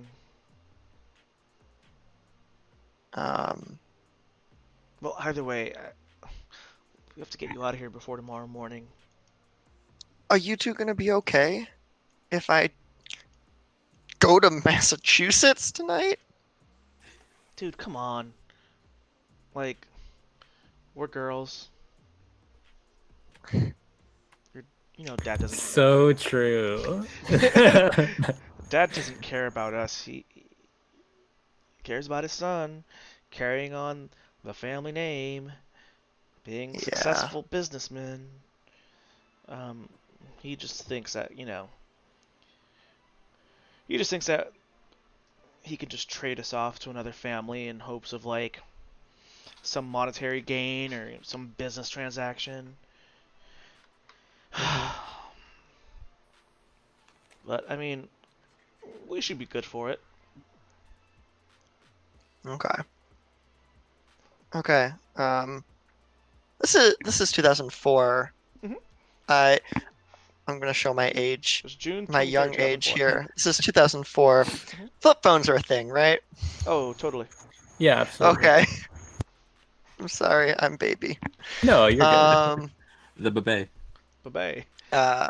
Say okay. Well, I'm gonna get one of those like prepaid phones that they have, and I'm gonna call you and give you the number, just so like, if you ever need anything, just let me know. I'll be there. Yeah, they both like agree to this. But they're like, what? But how are we gonna do this? Like, you gotta start soon. We gotta pack your bags up. Yeah. Only take the important things then. Yeah. And they both just like stop and look at one another for a bit too long, as finally like one of them speaks up and says like, Marky, we're really gonna miss you, and this really, really sucks. Like, it's not cool. And the other's like, no, it's not cool at all. Like, bro, you're just born this way. Like, I know that Hoskins kid, like, whatever he did, I know he didn't mean it. It was just a really sad accident, but like, bro, why do they have to take it out on you? I don't know.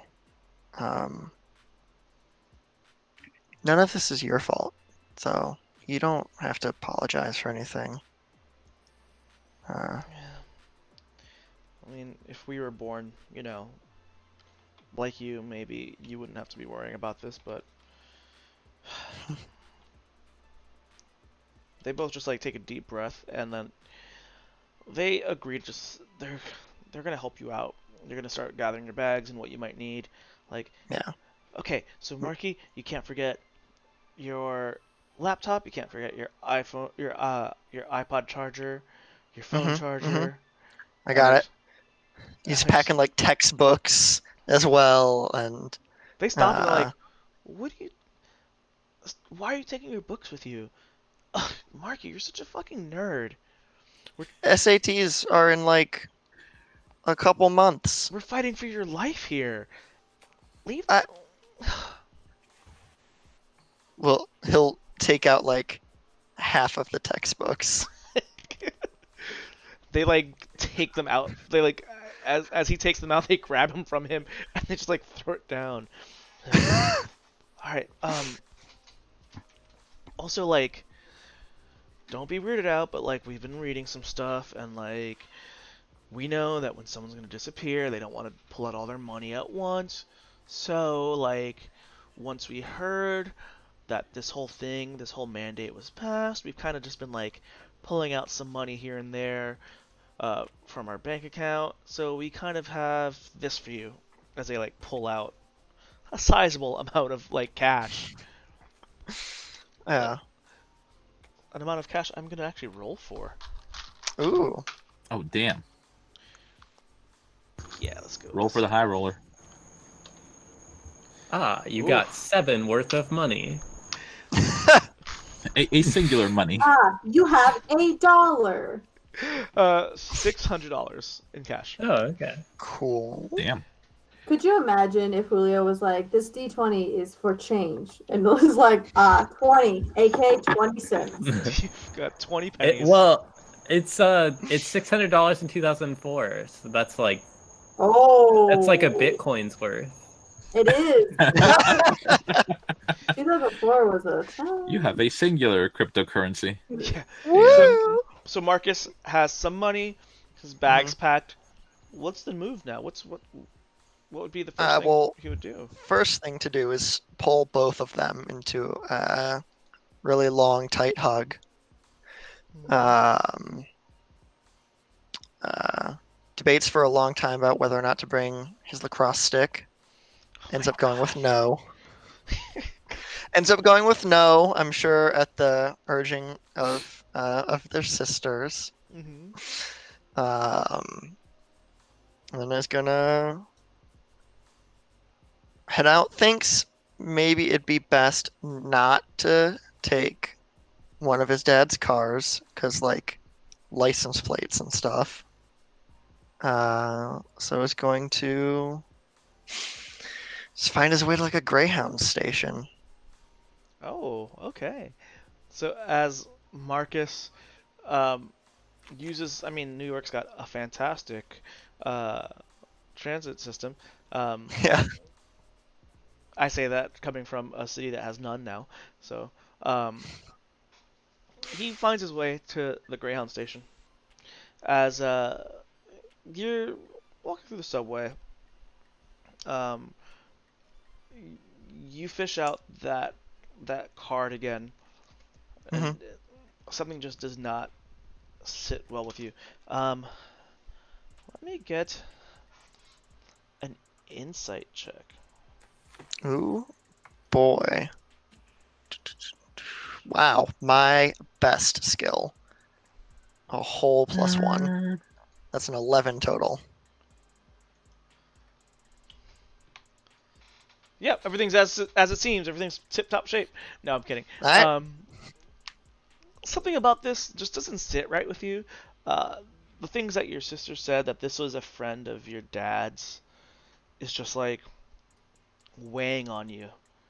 Like the kind of people that your dad associates with just doesn't sit well. Yeah, not cool people. No.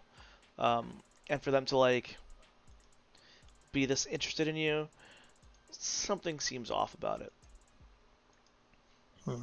So as you get out of the train station, you're making your way to the Greyhound. There seems to be like someone following you. I'll go ahead and like duck into an alley and like squat behind a dumpster or something, try and like peek out and watch. Give me a will See if save. they come around the corner. A will save? That's not what I was expecting you to say. Where there's a will, there's a way. 22. So you're starting to feel a little anxious right now. Of course, your adrenaline is at an all-time high. Like, this isn't like you're playing a game out on the field. Like, this is real life. You're running away from home, and you get that sensation that someone's following you. You start getting kind of anxious, and when you're anxious, sometimes you don't really control your abilities too well. Yeah. So your hands start to glow. Shove them very quickly into the pockets of my of the varsity jacket that I am wearing, and try and very quickly like get out of sight of the general public, like So- into an alley Into or an alley, yeah. something. So you're in the alley, and you're kind of waiting there. Cars seem to go by as you see someone like walk up into the alley and look down. So you're in this alley. Are you like hiding in this alley, or are you just like If there's standing like a dumpster or something, I was gonna like duck behind it, squat down, try and like do some like breathing. This is definitely not the first time this has happened. Marcus has been working on some like breathing exercises or something to try and get this under control.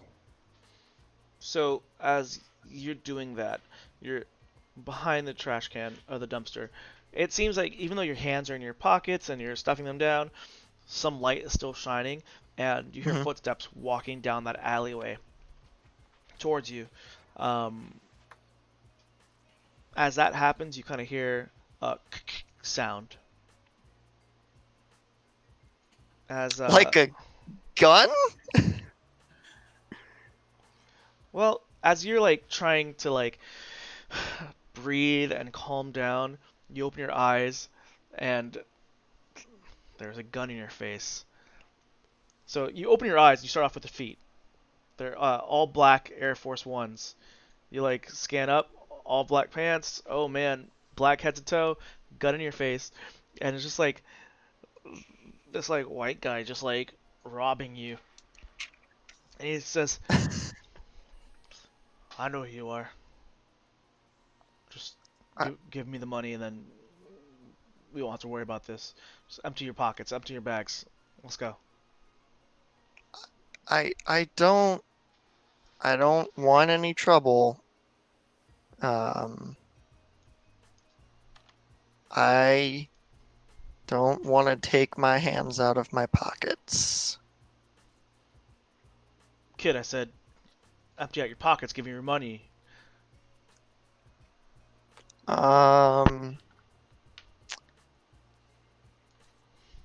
Oh, fuck. Okay.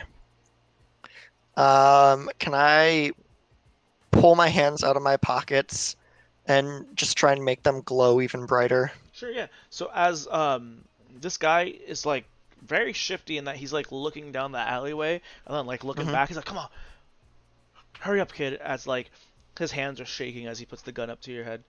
And you said you want to. Can I actually try and use my flash ability? Yes, yeah, you can totally do that. Cool. So I assume roll, and what do I add to that?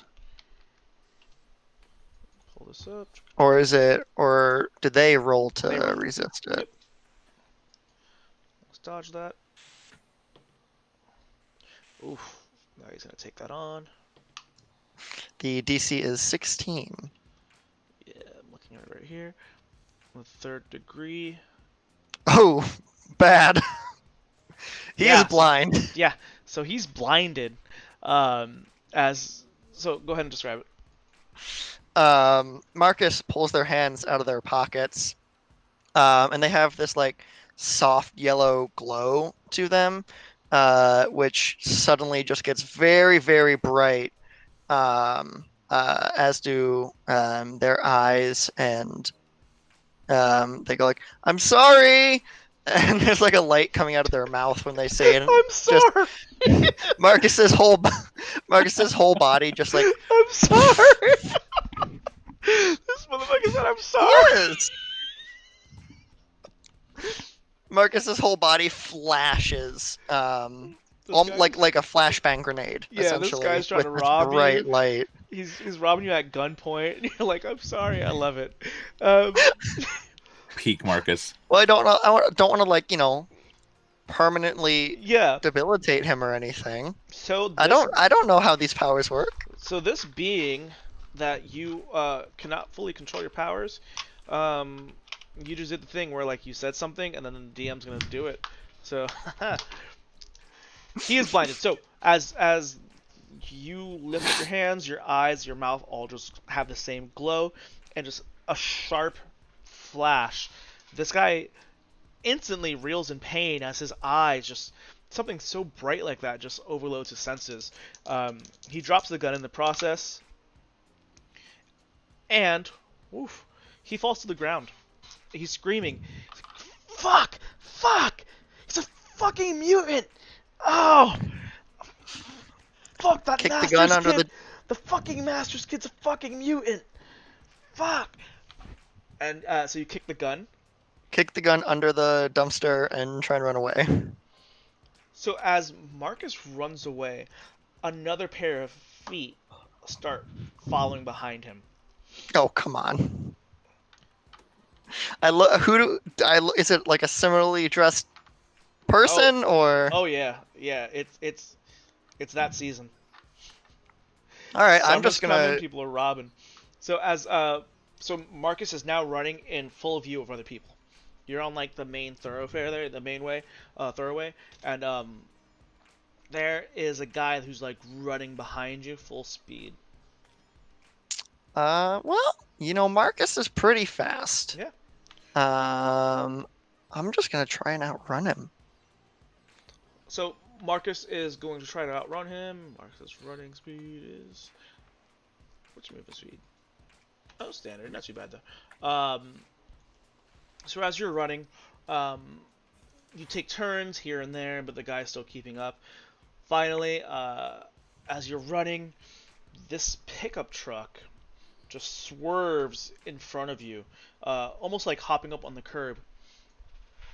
The door flies open as this hand juts out, and this hand is massive. It's a big fucking mitt of a hand, covered in blue and graying fur, with just nails, like just claws, as it reaches out. This beast of a man looks at you, just covered in fur, with these beady, animalistic eyes just refracting again, like with the light. It's like, "Marcus Masters, let's go." Okay. I'll go with the blue man. The blue man, his hand just like completely encapsulates your fucking forearm, and he just pulls you in, and you kind of feel like your shoulder blade, like your shoulder, like kind of like pop out just a little bit. This guy is so strong, as he throws you into this massive car, and he takes off. He looks at you, and he's like, "Are you okay?" What is happening? I'm sorry. Allow me to introduce myself. My name is Dr. Hank McCoy, and I'm here to take you to your new home. In Massachusetts? What? Or... Massachusetts? Yeah, well, I got this card. Oh, shit. Gene was right. Fuck. No. We're staying in New York. Just, Oh, okay. out of the city. I like New York better, so... Works for me. Where exactly are we going, Dr. McCoy? It's called the Xavier Institute. It's for people like us. With everything going on in the news, it's best that, it's best that you come with us. You see, Cool. Gene will want. I'm sorry, Dr. Gray would want to tell you more about it, but you could be of some great use to not just us, but to everyone of our kind. Okay. I have like 1,000 more questions. Well, we've got a few hours, at least 2. And I love questions. Okay. So, Cool. with that, this beastly man drives drives in his. What kind of pickup trucks were out here in 2004? Stop talking about the breeds of car. You're scaring me. Can you stop, Ruin? I fully don't know what's happening. With the amount that Julio keeps bringing up breeds of cars, I feel like it's going to play an important role. Well, great. Breeds of cars? Yeah, what breed is that car? Oh no, that's fully a Rue thing that I stole. I hope someone asked me how I feel about a certain car so I can go, wow, it seems like a purebred. And they're like, what? I'm like, what? So it's a 2004 F-150. Was that a thing? That was a thing. Yeah, it's a There big you one. go. Perfect. Boom. Big old breed of cars. So, It's a very beastly car. Oh, I'm gonna need like the full-on car Punnett squares, like what happens when a 4-door sedan shacks up with like a pickup. the only thing I know about the breeds of car is that the Silverado, the breed of truck, has a built-in feature where when you take the keys out, the radio stays on, and it's intentional. And it will either stay on until you open the door or 10 minutes. And I only know that because we have one for work, and it scared my coworker. oh, hell yeah. That's that shit I like. So, with that, Marcus is riding along on a 2004 Ford F-150 with this beastly blue man thing, like part carpet, part like cat, part wolf, who knows. But he answers plenty of your questions along the way. And we switch focus over to Orkilo. So, Rue, how are you? I'm doing pretty good. I'm thinking about the breeds of car. Breeds of cars. So, Orkilo. Mm-hmm. They are living in New York now. They're from San Francisco, living in New York. Yeah. We moved to New What's York. their life like in New York City?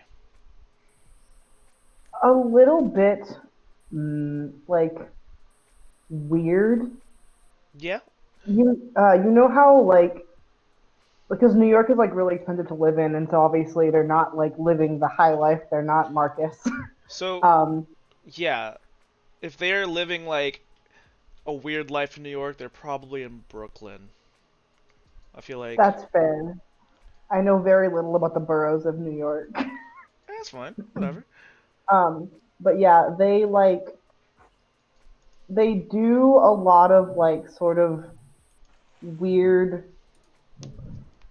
like mystic odd jobs. Like they moonlight as like a fortune teller and like someone you can go to if you have like a problem that you think you can solve with some fortune telling or some like magics. Yeah. So, that's what they do. Orkilo works at a bookstore in Brooklyn called Kathmandu. I wonder if this place is still around. And business has been pretty busy lately. Given the fact that like it's just been such an uneasy time. Oh, we didn't pick a date. Oh yeah, what day is it? It is June 28th, 2004. What day of the week It is is... It's a Monday. Cool. So the week's starting. But as I was saying, it's been a very uncertain time.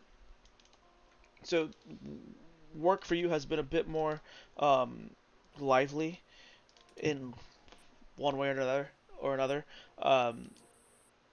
business has been good, but it's tough when your business is luck, dealing with people's fortunes, and it seems that as of late, there's been plenty of bad fortunes to go around. Um, is Orkila would be an apprentice? Yeah, not a full-fledged like anything. So who is your mentor? Tell me about them. I think Orkilo's mentor is like sort of an older like woman who maybe runs like either doesn't necessarily run the bookshop, but like runs like this aspect of it. Mm-hmm. And her name is Harani. Harani? Yeah. So Harani kind of pulls you in as she whispers in your ear. She's like, Orkilo, I think something's not right. The, Like what? What do you mean? I just focus, and just breathe, and just let it come to you. Feel it. Do you feel that? It's just there's a thread, and it's so tight. I feel that it's bound to snap soon, and I just feel so much heavy weight with it. This can't be a good omen, but... And as she says that, you hear something break in the... So if this is a bookstore, your section would be off to the, like, back and to the right. Yep. Just like a corner of the shop. But you hear something break in the main room. Like, right when she said, like, this is a bad omen, it sounds like glass broke, and she just jumps. Just go, oh, no. Do you want me to go see what that is? Do you want to wait here? Please, go check on that if you don't mind. Yeah, of course. And she just grabs a Maybe, cup of maybe tea. sit down. Yeah, she sits down and she grabs a cup of tea.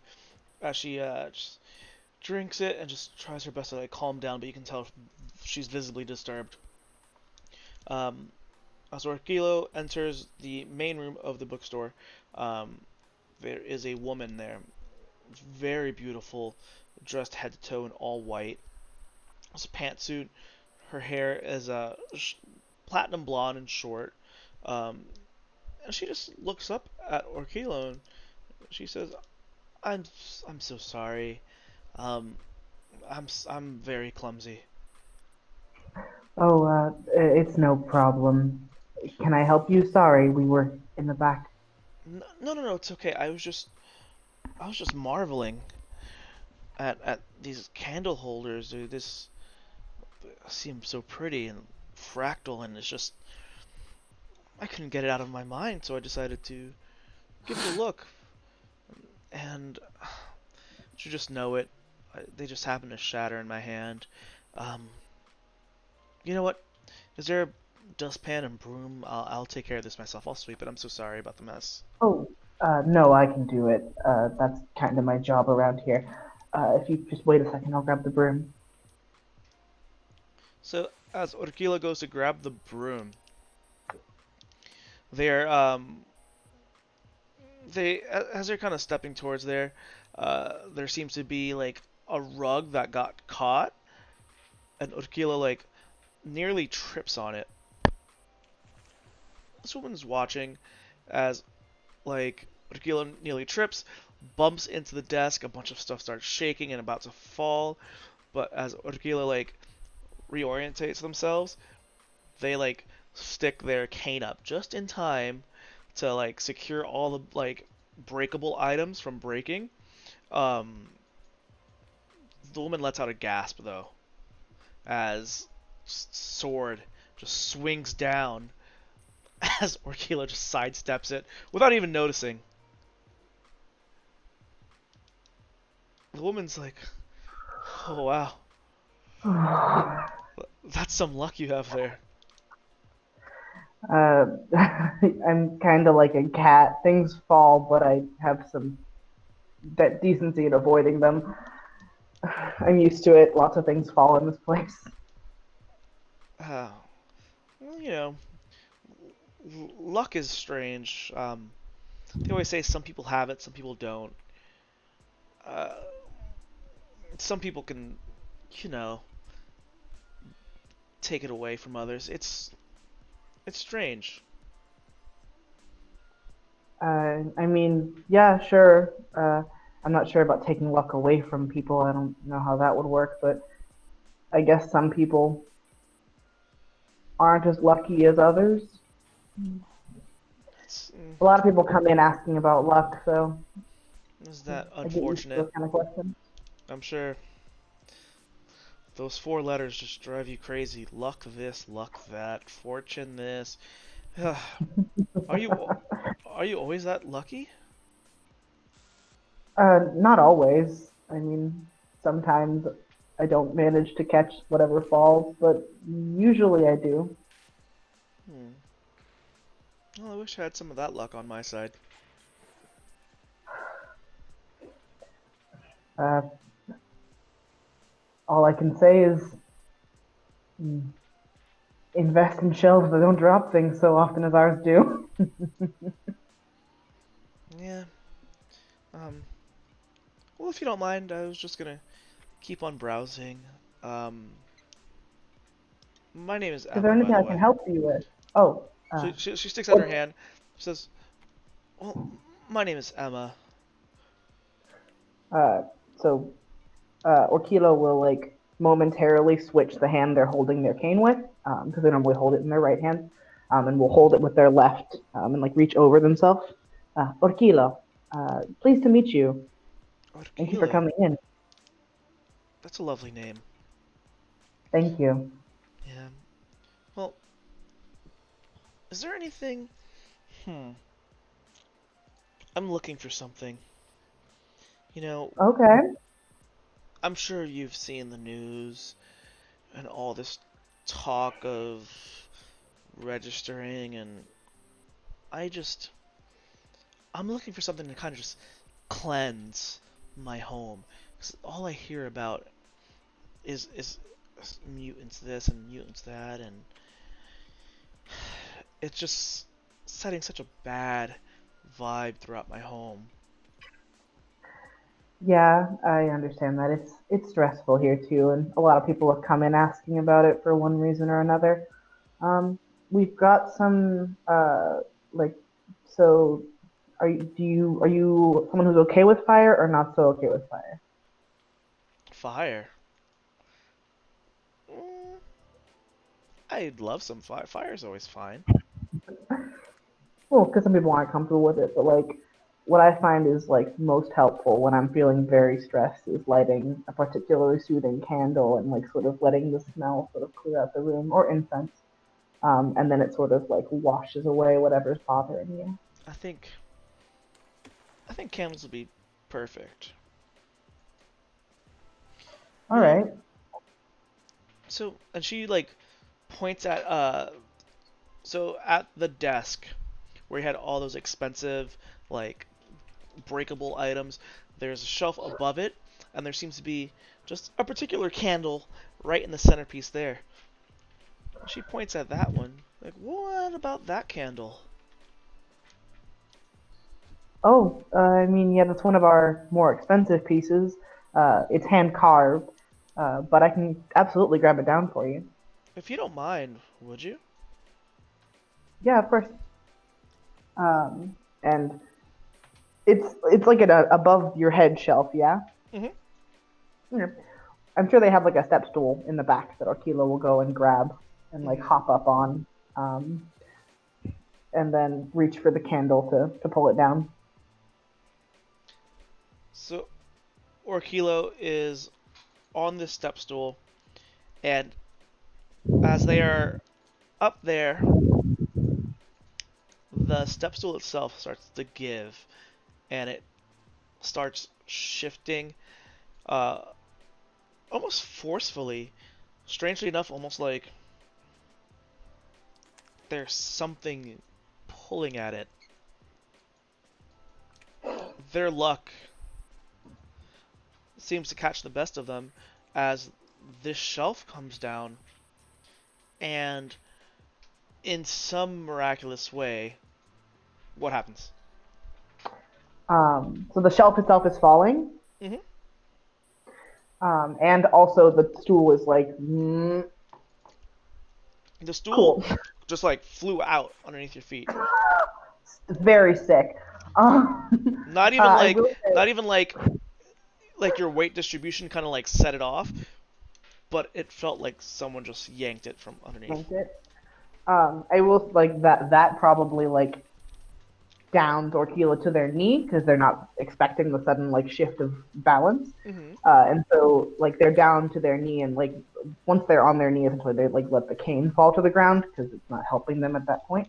And they like see the shelf is falling, and they are going to like with both of their hands up, sort of like get ready to like catch the shelf and like not necessarily like catch it totally, but like ease it down to the ground so it doesn't like shatter.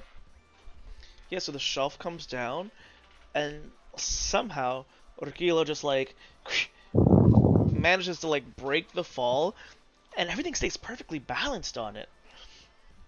This woman just like, oh, you've just graceful as ever. I'm telling you, whatever luck you have, you need to bottle up for me, because this is... I applaud that. Thanks. I don't know that falling on my knee is the biggest luck around. Yeah, but are you okay? And she goes to help you up.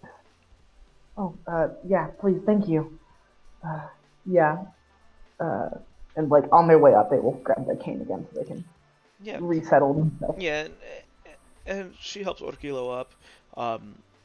And with that, she says, you know what? And she kind of like looks behind her at the entranceway, and there seems to be like this imposing man, not physically, but like in his posture. He looks like he comes from old money, well-tailored suit. Like his facial hair is perfectly manicured, and he just like stands there in the doorway. Like, you know what? For all that hassle, I'll take everything on the shelf. Oh, are you sure? Yeah, I've got to get going. I'm sure that I can figure out how to make any of this just work for me. Okay, yeah. Let me wrap that up for you. Some of these are breakable, so I should wrap them up. No, it doesn't matter to me. Just throw it all in a bag. Oh, I okay. think what we're looking for is... Yes, I'll just throw it all in the bag. So she goes to pay. Okay. She goes to pay, and once she's done paying, she signs for her stuff. She gives you a Did she business... hand me one of those fucking metal credit cards? Yeah. Of course. Of fucking... It's an American Express, too, because... Fear. And, so she pays with one of those metal credit cards, and then, she leaves you a business card. She slides. She's like, if you ever feel like, you know, putting your luck to good use, I have an academy for you. And she just slides it over to you. Thanks. I think. Yeah, thanks. When you look at it, it says Massachusetts Academy in Snow Valley, Massachusetts. And she grabs her bag and she says, Orkilo, thank you for all your trouble. Hope to be hearing from you soon. Yeah. See you again soon, maybe. And yeah, she walks out that door. The man who's standing there kind of gives his arm as she wraps her arm around it. The two of them just walk off. Very unusual. Very unusual. Business for the rest of the day seems uneventful. But that is kind of something that would just like burn through your mind. That's something that just would burn through your mind and kind of haunt Orkilo. Um, Absolutely. maybe out of their free will, or maybe not. Who knows? But it's something that Orkilo just cannot stop thinking about. So it comes to closing time. As you're preparing, sweeping, taking inventory and getting everything back in place, Got to put the shelf back up, I guess.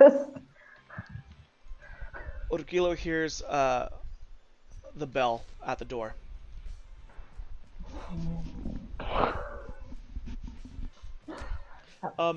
Yes. Hello, I'll be right with you.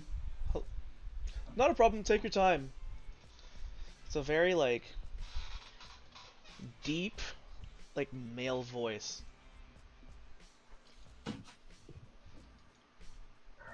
Orkilo will finish whatever they're currently packing up and come out behind the counter. Sorry, hi, we're almost closed. How can I help you? Hi, yeah. And this is a very handsome man, in his 40s, blonde hair. Julio, I really appreciate the way you describe handsome men. I'm going for it. Can you just say for everyone who might be attracted to men, it's much muy good. Thank you Is very this much. daddy or not? Oh, hold on. I'm just starting. Oh, Oh boy. This man. oh, daddy. This man is handsome. Yeah, that's all I got. Blonde. He's got long, about shoulder length, blonde hair, just swept back, graying in places. Doesn't seem to have a beard at all, but he's very broad-shouldered, and his jacket, he's got a nice overcoat on, which is very unusual given that it is June, almost July. But he's letting it hang over his body. It seems kind of bulkier than looks normal. It looks kind of weird that it's so bulky. But he kind of just walks through the store as he looks around, and he kind of is going through the book section, and he's looking at all the different subject matters that are sticking out. And he's just huh. Do you have anything about angels? There we go. He pulls a book out. He's so how long have you been working here? About 6 months. Not too long. 6 months. It's funny, I've lived in New York for a while, and I've never noticed this shop here. It's very cute, very quaint. I just love the decor. Pardon me, I don't know if it's offensive to say, but it's kind of got a gothic vibe to it. I mean, I don't find that offensive. I can ask my boss, but I don't think she'll care either. Yeah. I mean, it's definitely gonna have some stuff for the kids that my kids might enjoy. Yeah, we've got some cool kid-friendly books and stuff too. No, I mean, they're teenagers now. It's fine. I don't deal too much with the younger ones. That's not my forte. Fair enough. Do you have so help me think. Besides angels, I'm thinking of other mythological creatures that fly. Is there anything else? Fairy. Yeah. You know what? Yeah. Do you have any books about fairies? Yeah, we've got all sorts. A lot of them are sort of the old English folklore fairies, but we've got some other ones from other places too. Oh, that'll be whole section. That'll be great. That'll be a nice little crossover in class to The kids will learn a little bit about English and literature and flying. Oh, and you're a teacher. begrudgingly, yeah, I do it out of obligation. Wasn't my first occupation, first idea for an occupation, but you know, you take what you can get sometimes. That's fair. I think teaching is cool, noble, or whatever. Yeah. Well, yeah. He kind of like looks around as he like starts trailing off. He's like, yeah. Sorry, lost my thought there.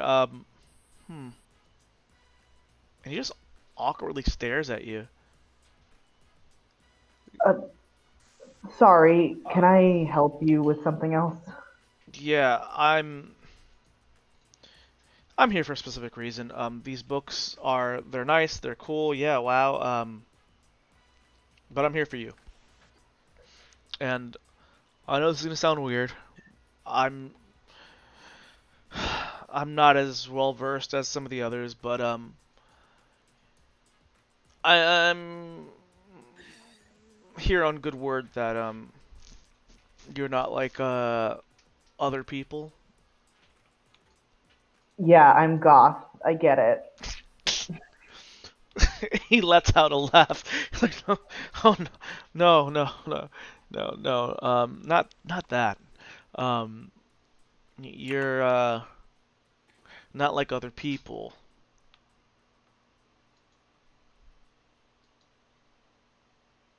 Think you're muted? Uh, Sorry. I I don't know what you're playing. I don't understand.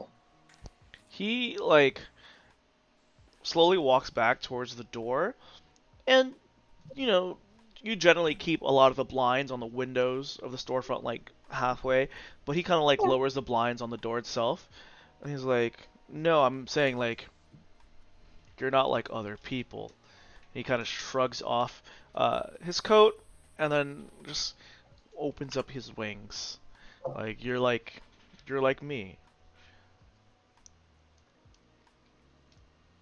Or Kilo kind of like startles back a little bit and like blinks. Yeah, you get it now. Yes. Sorry. I'm sure you can understand why I'm a little cagey about that, given the circumstances. No, I mean, like I said, I'm not like as well versed as the other ones. This isn't my forte. I didn't really even want to teach, but it's hard teaching aerodynamics and the science behind flying when you've never, you know, um, Gene just thought, hey, you've got wings, you can fly, why not? I belong in the business sector, but haha, there just happens to be a price on our heads nowadays. I mean, you could always teach economics. Yeah, I guess mutants should learn economics too. Like, or Kilo is like half smiling, like they were trying to make a joke and make it not as awkward. It didn't quite land, but they were trying. Yeah, he took that like this guy is like so awkward. He just took it so like face value. He's like, huh, yeah. Well, my name is Warren. I'm representing a school that looks out for. Oh, are you from Massachusetts too? Are you fucking kidding me? No, I'm not from Massachusetts. He like pulls out his phone and like his flip phone. He T9s a text message. He's like, and he like clams it shut. And he puts his phone away. He's like, so someone already came for you from I Massachusetts? mean, sort of. A very rich couple came in and broke a candle, and then bought more things than I've sold in 6 weeks, and then left. Well, that kind of sucks. Jesus. Well, screw it. I'm gonna be forthcoming. I'm just gonna be right there with you. We're here to get some kids. We're here to save some people. Um, I represent the Xavier Institute, and we feel like you'd be a really good candidate. Not just for your safety, but for the safety of others. We feel like you could really make a difference in some lives. I mean, all I can do is catch things when they fall off shelves. I feel like on the scale of mutant powers, that's not fantastic. But sometimes it's nice to have someone to catch you when you fall. I guess. Sorry, that was so corny. I just have to drink to that, brother. I mean, Karani has been talking about relocating because here isn't the best for me. No, sadly, I don't think she can come. It's strictly just a you thing. Oh, right, mutants. Can I check in and say goodbye? I mean, she's kind of been taking care of me since I got here. No, it's not a now thing. I mean, here's her card. There's her number. Give us a call when you're ready. We'll be there for you. Just... And he leans in. He's like, these Massachusetts people, Shaw and Frost aren't to be trusted, and I know that's confusing right now with everything that's going on. Hell, you don't even know who I am or what I stand for, but they're not to be trusted. Can I insight check him? Oh yeah. Bonk. Alright, that is, what is my insight? Is it a 7? I'm sorry? Yeah. 24. Y'all don't be too rough on Warren. He's just weighing it. Exactly. That is enough to, so you're doing insight check to see if he's telling the truth? Yeah. Yeah, so... Because too many people have come into Orquilo today and given them business cards. They're like, Orquilo gets the sense that this man is being earnest. He is here trying to help others. And the way he said their names, Shaw and Frost, was with such disdain that you can't help but feel like they have to be bad people in some capacity.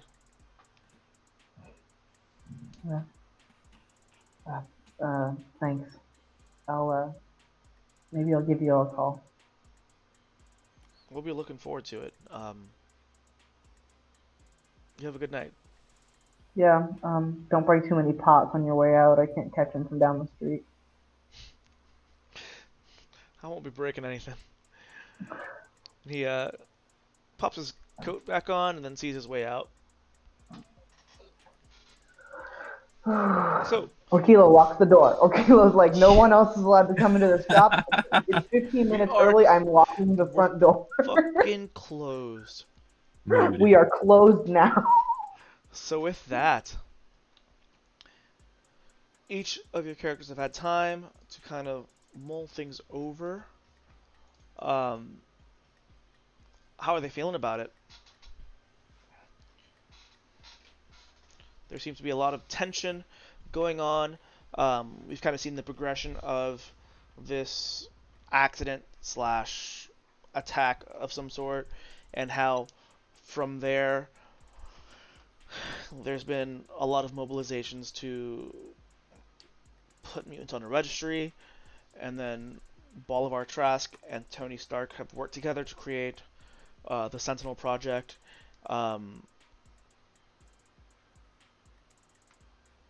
As teenagers growing into this mutation that each one of you have, how do y'all feel?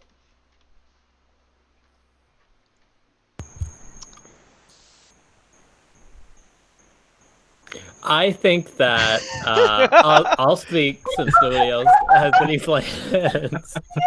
I said I'll give it the 7 seconds. I gave it the safe 7 seconds. Thank you, T. You're the best. I can't believe you and Rowan both unmuted and looked at each other.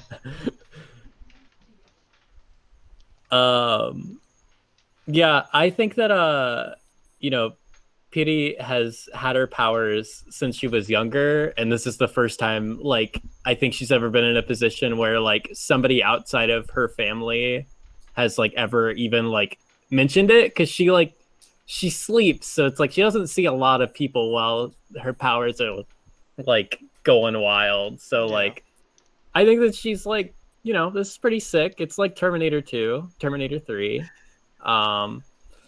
So she's I feel like she is feeling like her whole life has led up to this. She played it pretty cool, but I think after mulling it over for a little bit, she's finally somebody gets it. Somebody fucking gets it. How about Lita? Oh, but Lita, I don't think knows about the cards yet. She's just been scouted, right? So she has no idea. Well, not just that, but with what's going on in the news. And I think Lita, is not the smartest, but I think that she kind of knew something was freaking up when her mom acted weird about pulling asleep. If it was a joke, she knows that I think there were certain indicators. So now she's realizing this is bad. This is super, super bad. Because for her, unlike everyone else, I think you and I have discussed, she's really late on realizing that she has powers. She's oh no, something's up. Oh no. The people, the people that were doing bad stuff right now might be me. Not great, not cool. And my oldest brother is leaving. I'm so screwed. So she's just freaking out. She doesn't want to stand out. The last thing she wants is to stand out. So stands a reason she wouldn't. And how about Hildebranda? How is she taking care of this? She probably left that same night. I think she's pretty selfish. She's not used to thinking about other people, but I think after the AC comment, it starts dawning on her how much of the brunt of this her mom has to bear. Because Hildebrand just goes out, beats people up, comes back home like MBD. Yeah. But and especially after with heckin' ninjas, I think she definitely wants to distance her mom from all this, and her mom can't just uproot herself and go fuck off somewhere else. So I think Hildebrand just probably packs her her shit up and leaves. So to the address that the card gave her, because if somebody can beat up ninjas, she's all right, let me check it out, let me give it a chance. Yeah, and it's kind of a weird position to be in, where you're kind of self-sufficient, you kind of a little even selfish, but having to worry about there's other people that might get hurt. So Marcus, you've been followed, you've heard news that your father is wanting you to get tested, and you're dealing with a lot, you're on the run. What's going through Marcus's mind? Things have been tense in Marcus's life for a long time now. Ever since they found out about their powers, and especially since April. Knowing that their sisters are really the only people that Marcus could talk to about any of this without fear. Yeah. And now some big blue dude shows up in a car and says, I would love to answer your questions. So that is a bit of a relief. Still gonna make sure to get that, to find a phone, get his sisters that number. Still gotta keep an eye on them, make sure they're okay. But for the first time in a couple months, Marcus is kind of exhaling. Well, I mean, there's always AOL Instant Messenger. You got a good point. You got a good point. My dad definitely doesn't know how to use that. I don't understand this. What is this? And Orkilo. I think sort of the two weird interactions in a single day and Harani being like, I have a bad omen about things is like enough for Okilo to sit down with her and be like, hey, I think this is like the sign that I need to go because I'm gonna cause a problem for you. And you've been so much to me that I don't want to cause you more problems than I already have. She like takes your hands and like she just says a prayer for you, and thanks you for everything. And then she says, "You always know how to contact me. You know where to find me. I just want you to do what you need to be safe. Because I know while you're skilled with all this, I know that." And as she says it, she kind of like touches your chest. She's like, "I know that there's in here. You have a gift. It's selfish to waste that gift here in this shop. You'll do wonders. I'm sure of it." Well, I'm never gonna forget where I came from. So maybe when all of this calms down a little, I can come back and see you. Yeah, she gives Orkilo a hug. And They hug her back, yeah. and then they're gonna hop on a Greyhound to is it Westchester? Is that where they are? Yep, Salem, yep. So, individually, we all find our way here. Strangely enough, June 30th. That was a Wednesday? Yes, 28th is Monday. So, June 30th, Orkilo, Piri, and Lita, each separately, pull up in We said for Greyhounds? in taxis. Oh, okay. We didn't take the same Greyhound for some reason. See, the big shock is gonna be like everybody's gonna pull up, and then Petey's not gonna be there, and then there's gonna be like a separate scene where she's in Massachusetts, and she's like, "I took the other deal. What could I say?" That's the twist, Piri. They joins the didn't Hellfire even Club. show my scene where I talked with Emma Frost, but I did. Here I am. So, three separate taxis, taxi cabs, pull in throughout various times of the day, and it's It's the end of June. It's middle of summer, and the hot sun is just blazing overhead as your taxis pull into this massive building, part castle, part school, part home, for the foreseeable future. As you look at this beautiful building, there's a statue in the courtyard in the front there, with beautiful like hedge just hedge bushes just going around it, and the statue is of a man in a wheelchair, raising one hand up, and there seems to be some birds just feeding off food in the middle of the hand. But as you each carry your stuff through there, you see a placard that says Dr. Charles Xavier for a better future for all. As you guys enter, as you walk towards the door, Petey, you see that same woman that came to visit you, Jean Grey, as she waves over. Orgilo, you see Warren meet you there again as he kind of waves at you.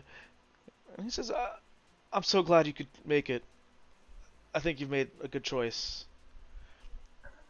Lita. Yeah. Lita, so as you walk up, there's no one really there.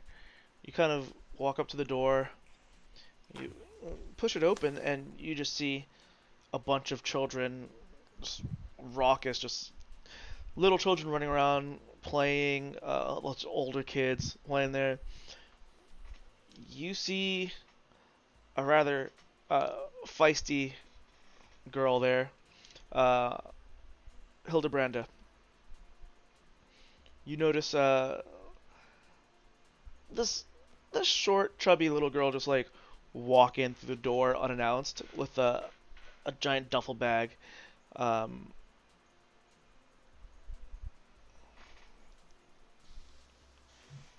do you handle that? Just probably like give her the cool nod and just see what she does.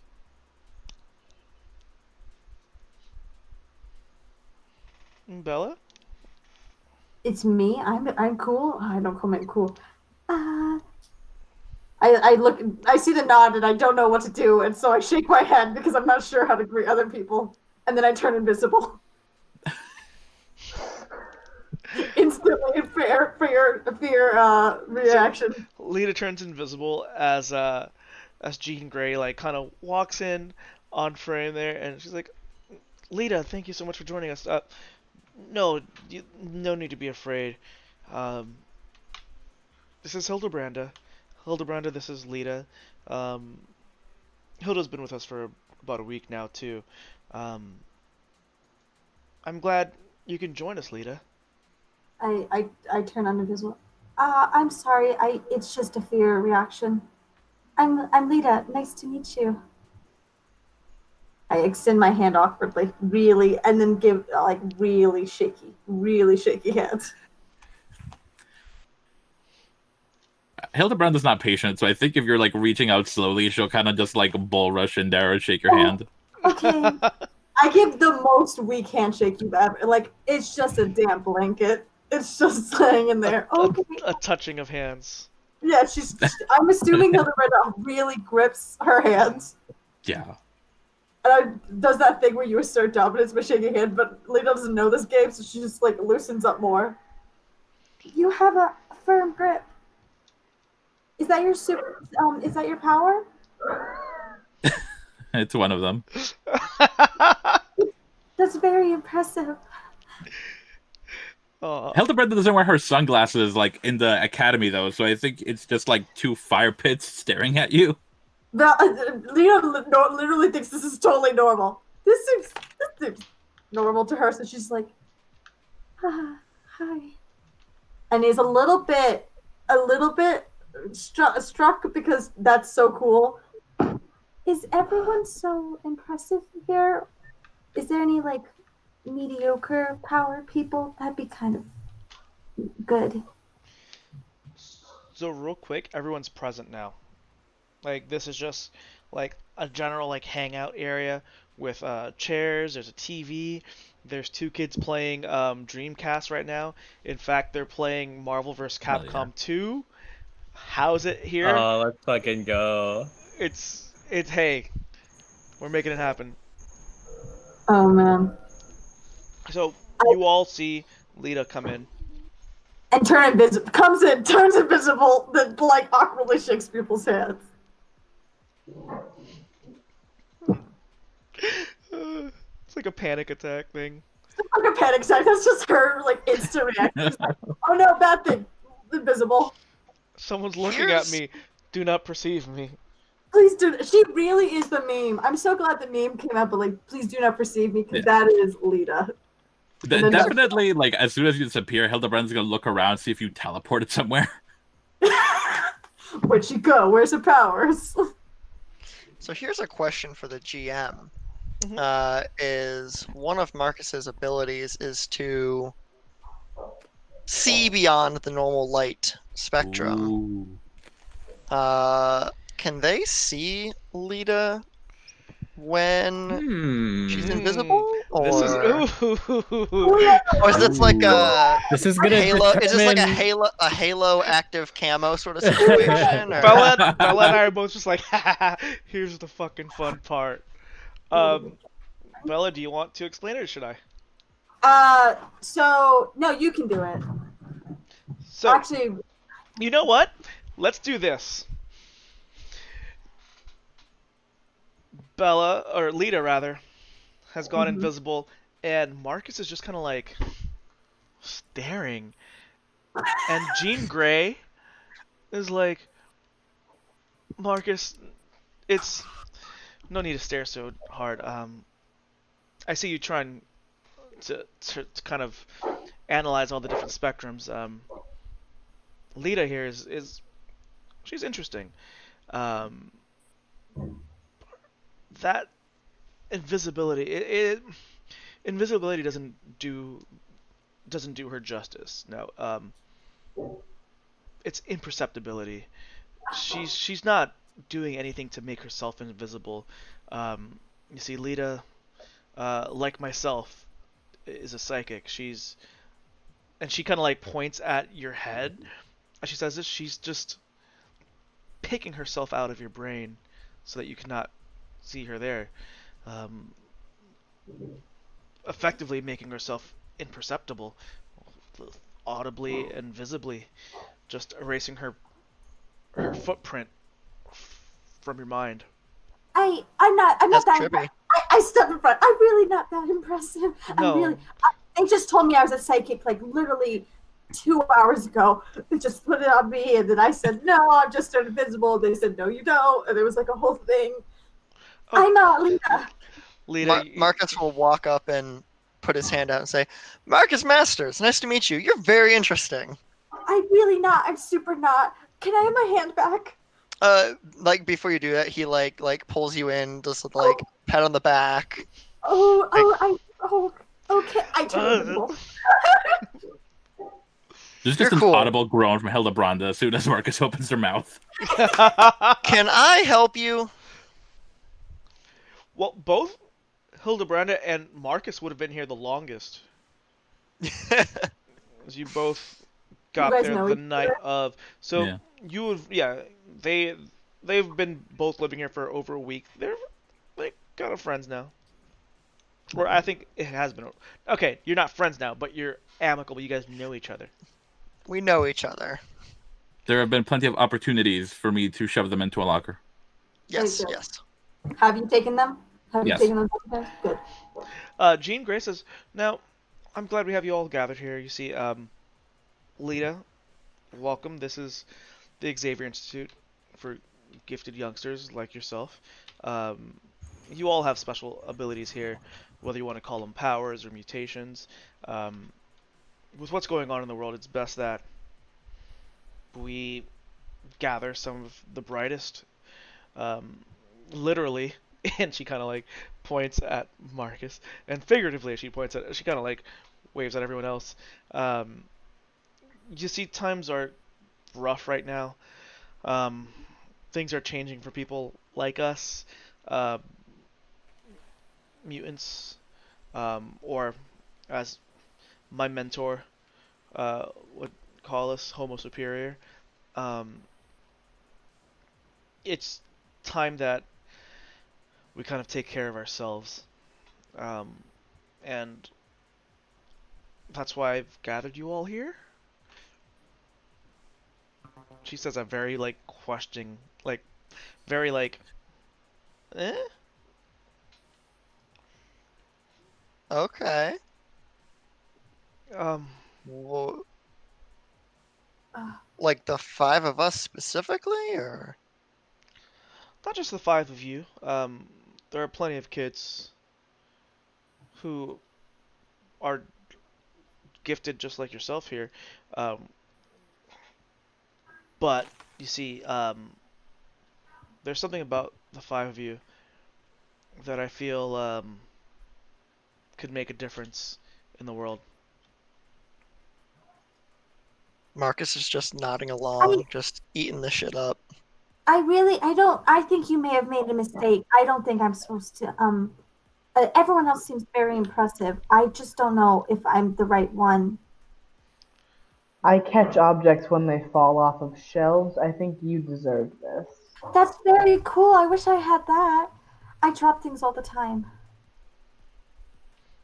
Well, I'll do my best to catch them, and you cannot be perceived by the police, which is pretty cool.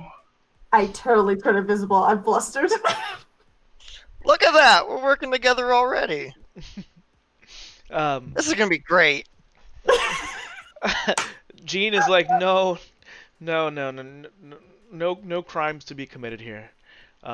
Besides living, sadly, unregistered, which we will be. We're not going to let that happen here. I don't care if Stark's stupid Sentinel project comes knocking on our door. We will fight this, and I want you all there to fight by my side. Yeah. I'm in. Now, get comfortable. Marcus and Hilda have been here longer. They'll show you to your quarters. Yeah. And she kind of like trails off. The two that have been here longer kind of know that like Jean is just not in and out of conscious. She's just like constantly just, you can tell she's overthinking things. She doesn't seem too sure. So she's like kind of just like zoning out. She like nods her head. She's like, yeah,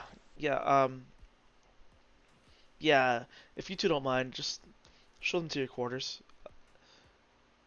Yeah, sure thing, Dr. Gray. Oh, fine. I walk way too far away from them, like to the point where you probably have to turn around to make sure that I'm still there, like barely moving. No, Lita, right? Lita. Yeah, come on. Okay, yeah, I'll go. Yeah. With the group, not behind the group. With the group. Okay. Are you actually grabbing me? Because I'm gonna turn invisible. No. No, If you just like touch me, I will be motioning. invisible. Just motioning, like, come on. Yeah. Okay.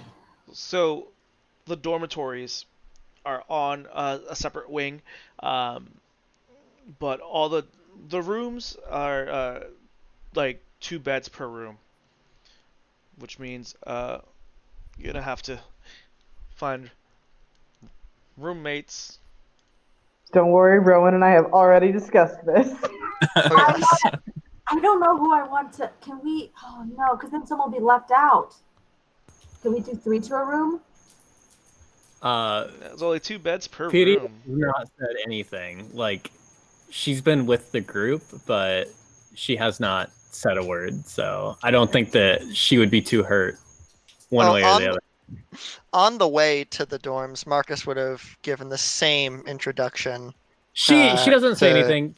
She follows with the group. She's wearing a pair of sunglasses. She's just kind of strolling along with everybody. Mm-hmm. She goes near Hildebrand and like kind of goes to grab her like sleeve and then stops and goes, "Would it be all right if I shared a room with you? I don't know anybody else." Yeah, sure. Just don't touch my shit. And like, I'm gonna put a bell on you because like you disappear and pop up.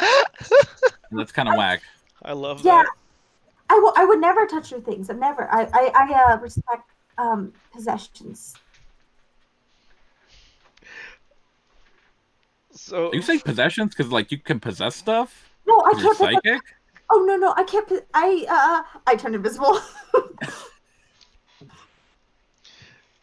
So, did Marcus and Orkilo decide to room together?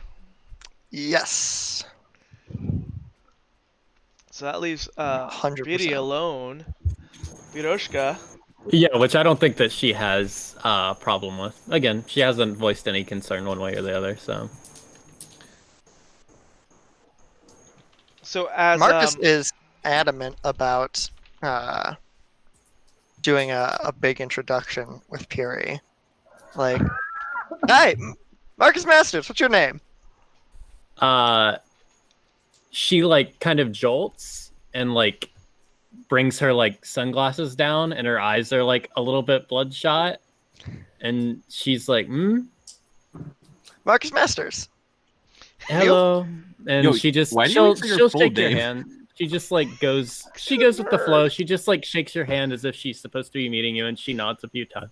Pulls her into like a pat the back kind of hug. She doesn't resist. She just kind of like like full like yeah, just kind of like forms into the hug, and that's it. She doesn't worry about introducing herself. She just like shakes your hand. She like gets hugged, and then once you're done hugging her, she returns her like sunglasses to the bridge of her nose, and her shoulders kind of sloop a little bit.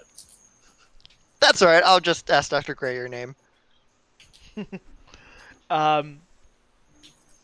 Marcus and Hildebranda would know this, but you kind of figured out, okay, who's going with who, and it kind of leaves you with the realization that Piroshka, there's only one room left. And that room, Marcus walks Piroshka to that door, and once it opens, you see pink goo all over the floor. Just a strange, like, waxy substance, just all over, like, where anyone would touch on the door handle. It's just, like, weird. And then, as Piroshka, like, pops her head in there, she notices, like, this floating skeleton with like intestines and a brain and eyeballs floating in a humanoid shaped body of paraffin, like pick paraffin wax. And it's like this large chubby wax person who's just like on his computer just like typing up, stops and turns around and is like,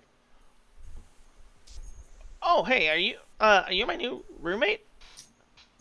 So there are two beds in this room, presumably. Yes.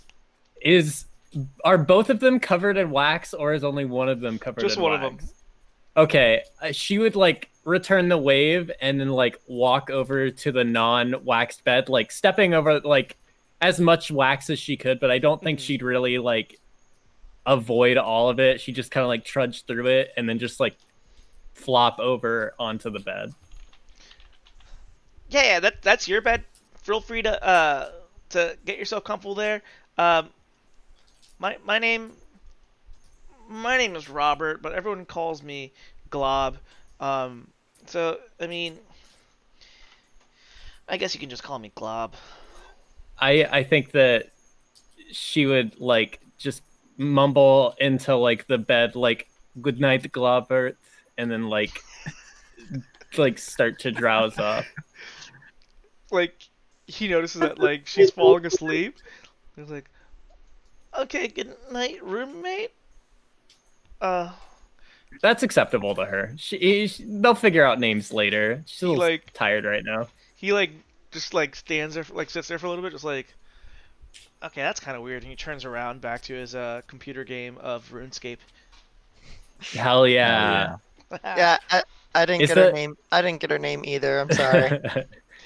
That's kind of like weird, but whatever. Are you gonna jump on RuneScape, Marcus? Yeah. I'll catch you in like half an hour, Rob. I'll see you there. Hey, you mind closing the door on your way out? So the rest of you are shown to your rooms. After lunch is served, you'll all get a message. Someone just runs around and like kind of grabs you guys and tells you that both Dr. McCoy and Dr. Gray would like to see you in the auditorium. Whoever's closest to Hildebrand as they're walking away from Globbert's room will just hear her whisper under her breath, like, one day I'm just going to burn this whole place down to the ground. Lita does, and she says absolutely nothing and takes this to her grave. Big ol' Respect. So, yes, they say to meet in the auditorium. Suppose we all go there? Yeah. This offer is extended to Piri as well. Yes. She takes a power nap. She gets like 12 minutes. Well, I mean, you've had lunch and everything, so okay. So if it's been enough time, it's been throughout the day. Yeah, this is in the evening. Okay. Yeah, so you all get into the auditorium. You see Dr. Hank McCoy, covered in blue fur and the sharp fangs. He's got the whole ears, and can't tell if he's a cat, carpet, or a wolf. But it's cool, Some people find it hot. And then Dr. Gray is seated there, and you notice it's just the five of you. And as you all take your seats, Dr. Gray, who's just sitting, 3 or 4 feet away from you, addresses you all. He's like, guys, I really have to thank you all for making the decision to come here. I feel like this is the best decision we could have made. And I think this is going to be good for us. And she looks up at Beast, and he looks down and is like, I agree. What my colleague is trying to say is that we're happy that you came here. We recently learned that there's an alternative, and it wasn't a good thing to hear about. You see, and Jean kind of cuts Hank off. Like you, we are mutants. Obviously, Dr. McCoy looks like that. He's damn smart, but very strong and agile. I myself, I'm a psychic, a telepath. My old mentor would say I'm a mistress of the mind.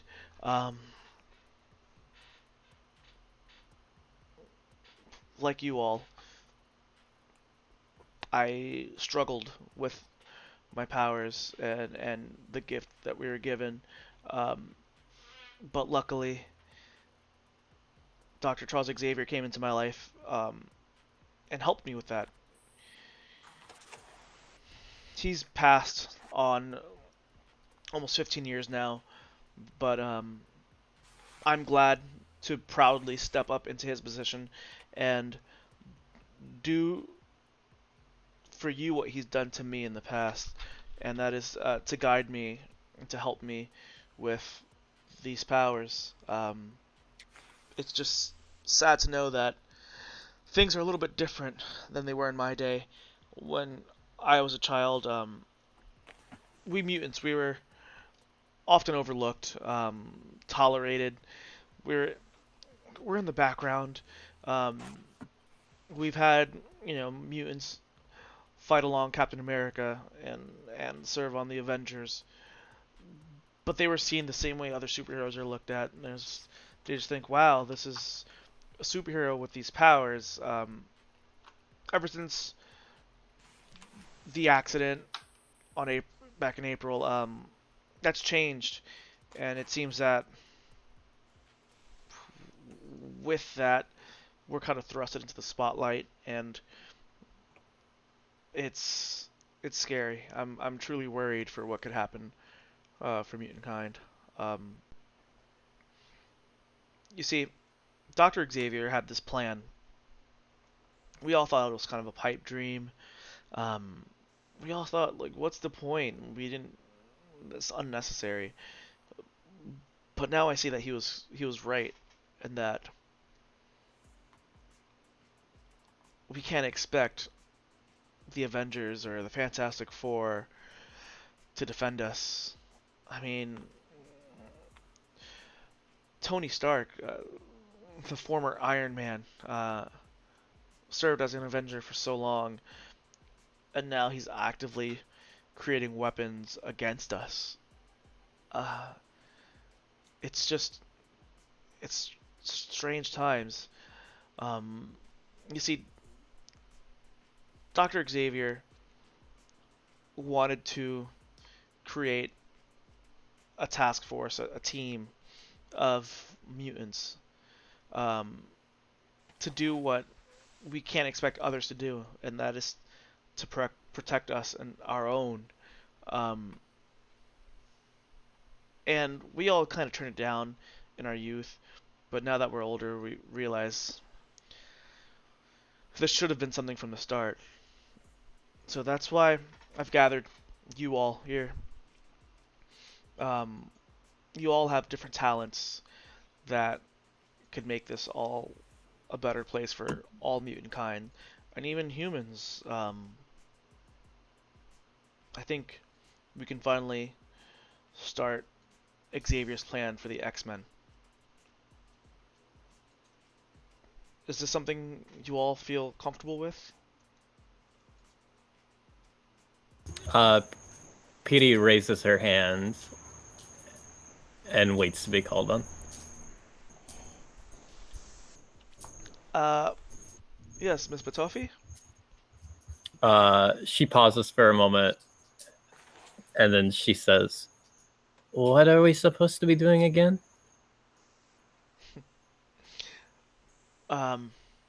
Protecting mutants. I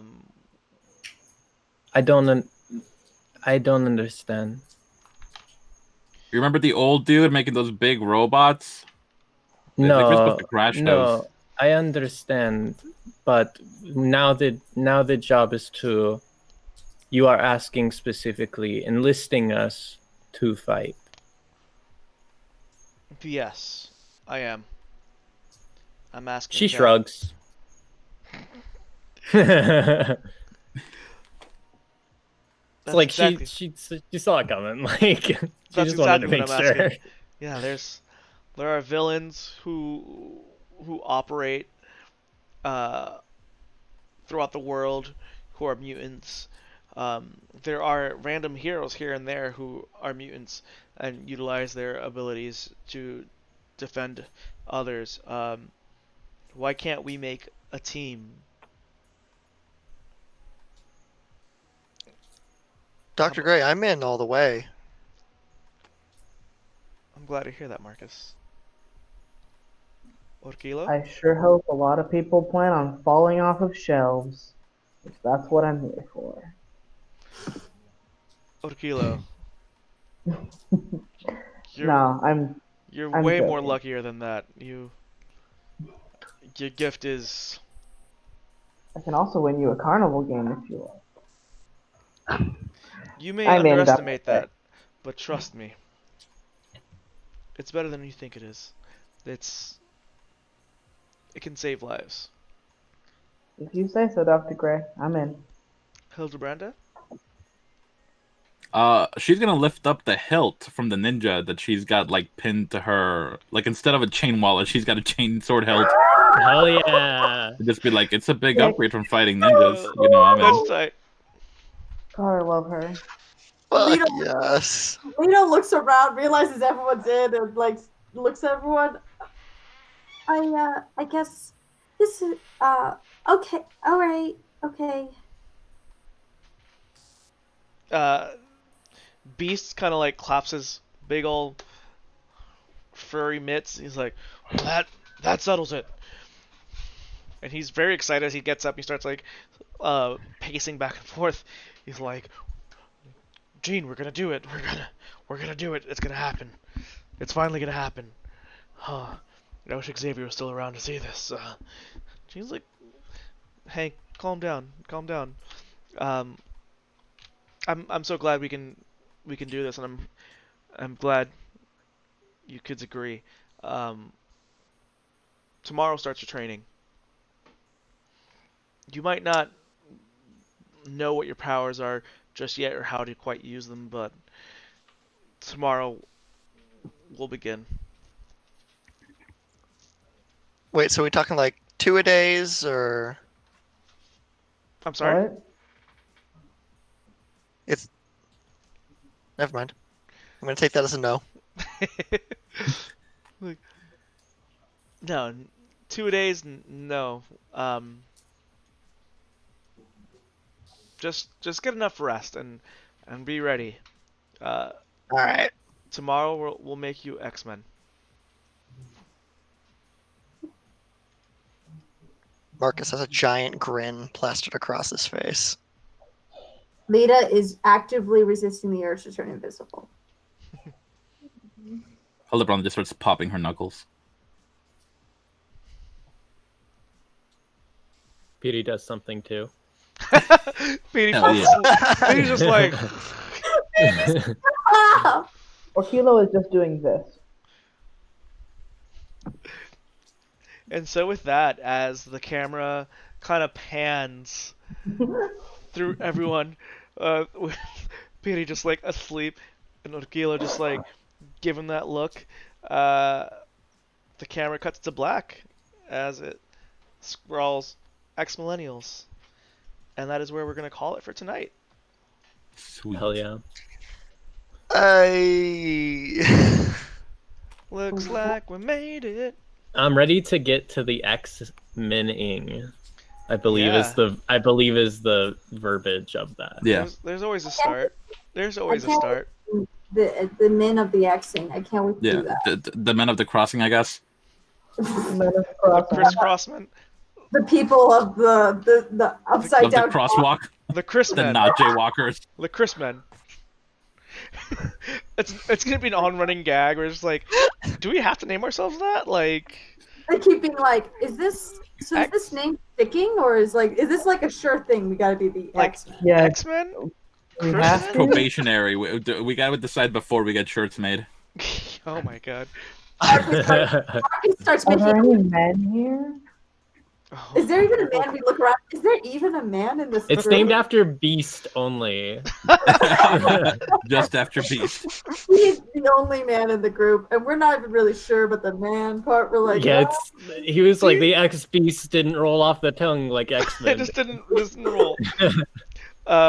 So cool. Yeah, let's go down the line. Let's do our sign-offs. Starting off with reverse order, I guess. Orkilo? Or I guess Rue. Why did I call you by your character? We're shutting off those masks now. Hi, I'm Rue. I use he or they pronouns, and I've been playing Orkilo, who uses they them pronouns. And you can find me on Twitter as @IlanaKnight13. And also the two other streams that I do every other Thursday. That's the opposite weeks of this game. I'm on Heroes Without Limits, DMing an investigative horror RPG that I wrote. And on Saturdays, I play in a Monster of the Week campaign on Chromatic Chimera. Hell yeah. Rowan. Hello, lovely people. I have been Rowan and sometimes Marcus. You can find me on Twitter as @RedWhiteRP. You can catch me Wednesdays with our inaugural episode this week of Under a Pale Cold Sun, a Vampire the Masquerade game, over on what channel is that on? Critical Misses. I'm doing so many things. And then Saturday over on Chromatic Chimera for Mysteries of the Mojave with Rue. And then 2 Sundays from now, I'll be over on Critical Misses again for Second City Saviors, a masks game where I play a very different kind of superhero. Rowan, when does your cyberpunk start? That starts soon-ish. Talk about that more Okay. eventually when I have more info.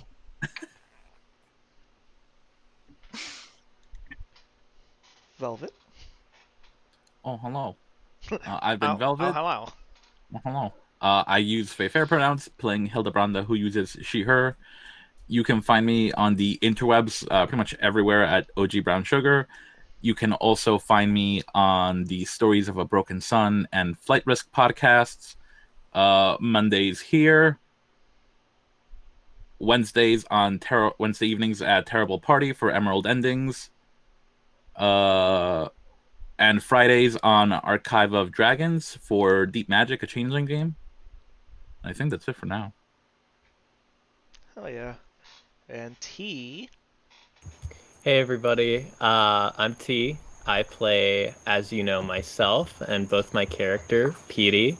My @ is @Trash Capital on Twitter, but they took all the skin off my hands, so I don't tweet anything, so don't worry. You can follow me without recourse.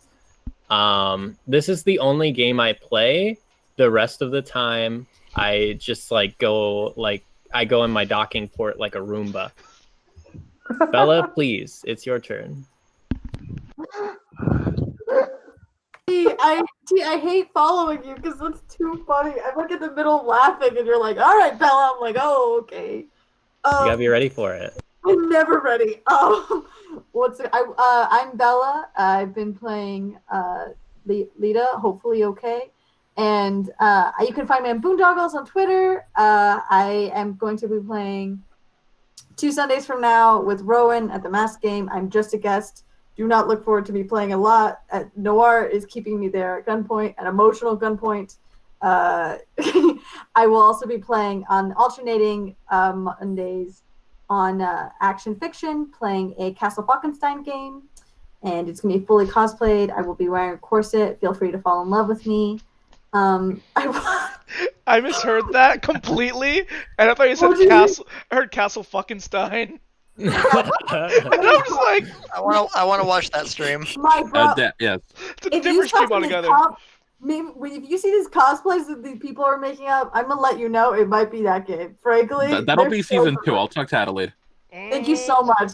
Velvet always looking out. Return to Castle Falkenstein. I genuinely I think those are only 2 games for now. There's other stuff in the mix. Okay. Nothing you can talk about now. Yeah, it's hush hush. Whoops. I don't actually know if anything's hush hush. And I guess I'm last, so I am Julio, aka Papi Champloo, aka your Zunjin Zaddy. And this was episode 1 entitled Hey Ya of X-Millennials. Thanks for hanging out with us. And hopefully we will see you again soon. Well, within the next 2 weeks. Yeah, next game. It's what, bi-weekly? Yeah. So Yes. the 16th, maybe? That's 16th? correct. No, one more. I actually have a calendar 23. right here, the 23rd. 23rd. Yep, 23rd. 23rd. We'll see you then. See you on the 23rd. Everyone come wearing your best Michael Jordan jerseys. If you don't have your Michael Jordan jersey on, we'll take a Michael Jordan baseball tee, maybe, but it has to be a fresh, clean one. None of the dirty ones. I got the Michael Jordan Looney Tunes promo shirt. I assume this includes Space Jam jerseys. Yeah. Space Jam jerseys also rock the 23. He's on the shirt, but so is Bugs Bunny. So yeah, catch us. That's a win-win. Same time, same place, November 23rd. So you can come on and jam or slam. Fuck! I fucked it up. Cut it. Anyway, they can come on and slam, and we'll welcome them to the jam. Throw away the whole stream. We're done. I'm deleting this. I We're over. can't. Burn it. How dare. Good night, y'all. Everybody have a good night. Thanks for Bye, lovely watching. people. Thanks for being a part of it, but I'll talk about that more once we're done streaming. Bye. I'll say that as soon as the stream's over. I still see it on my screen. It's still going on.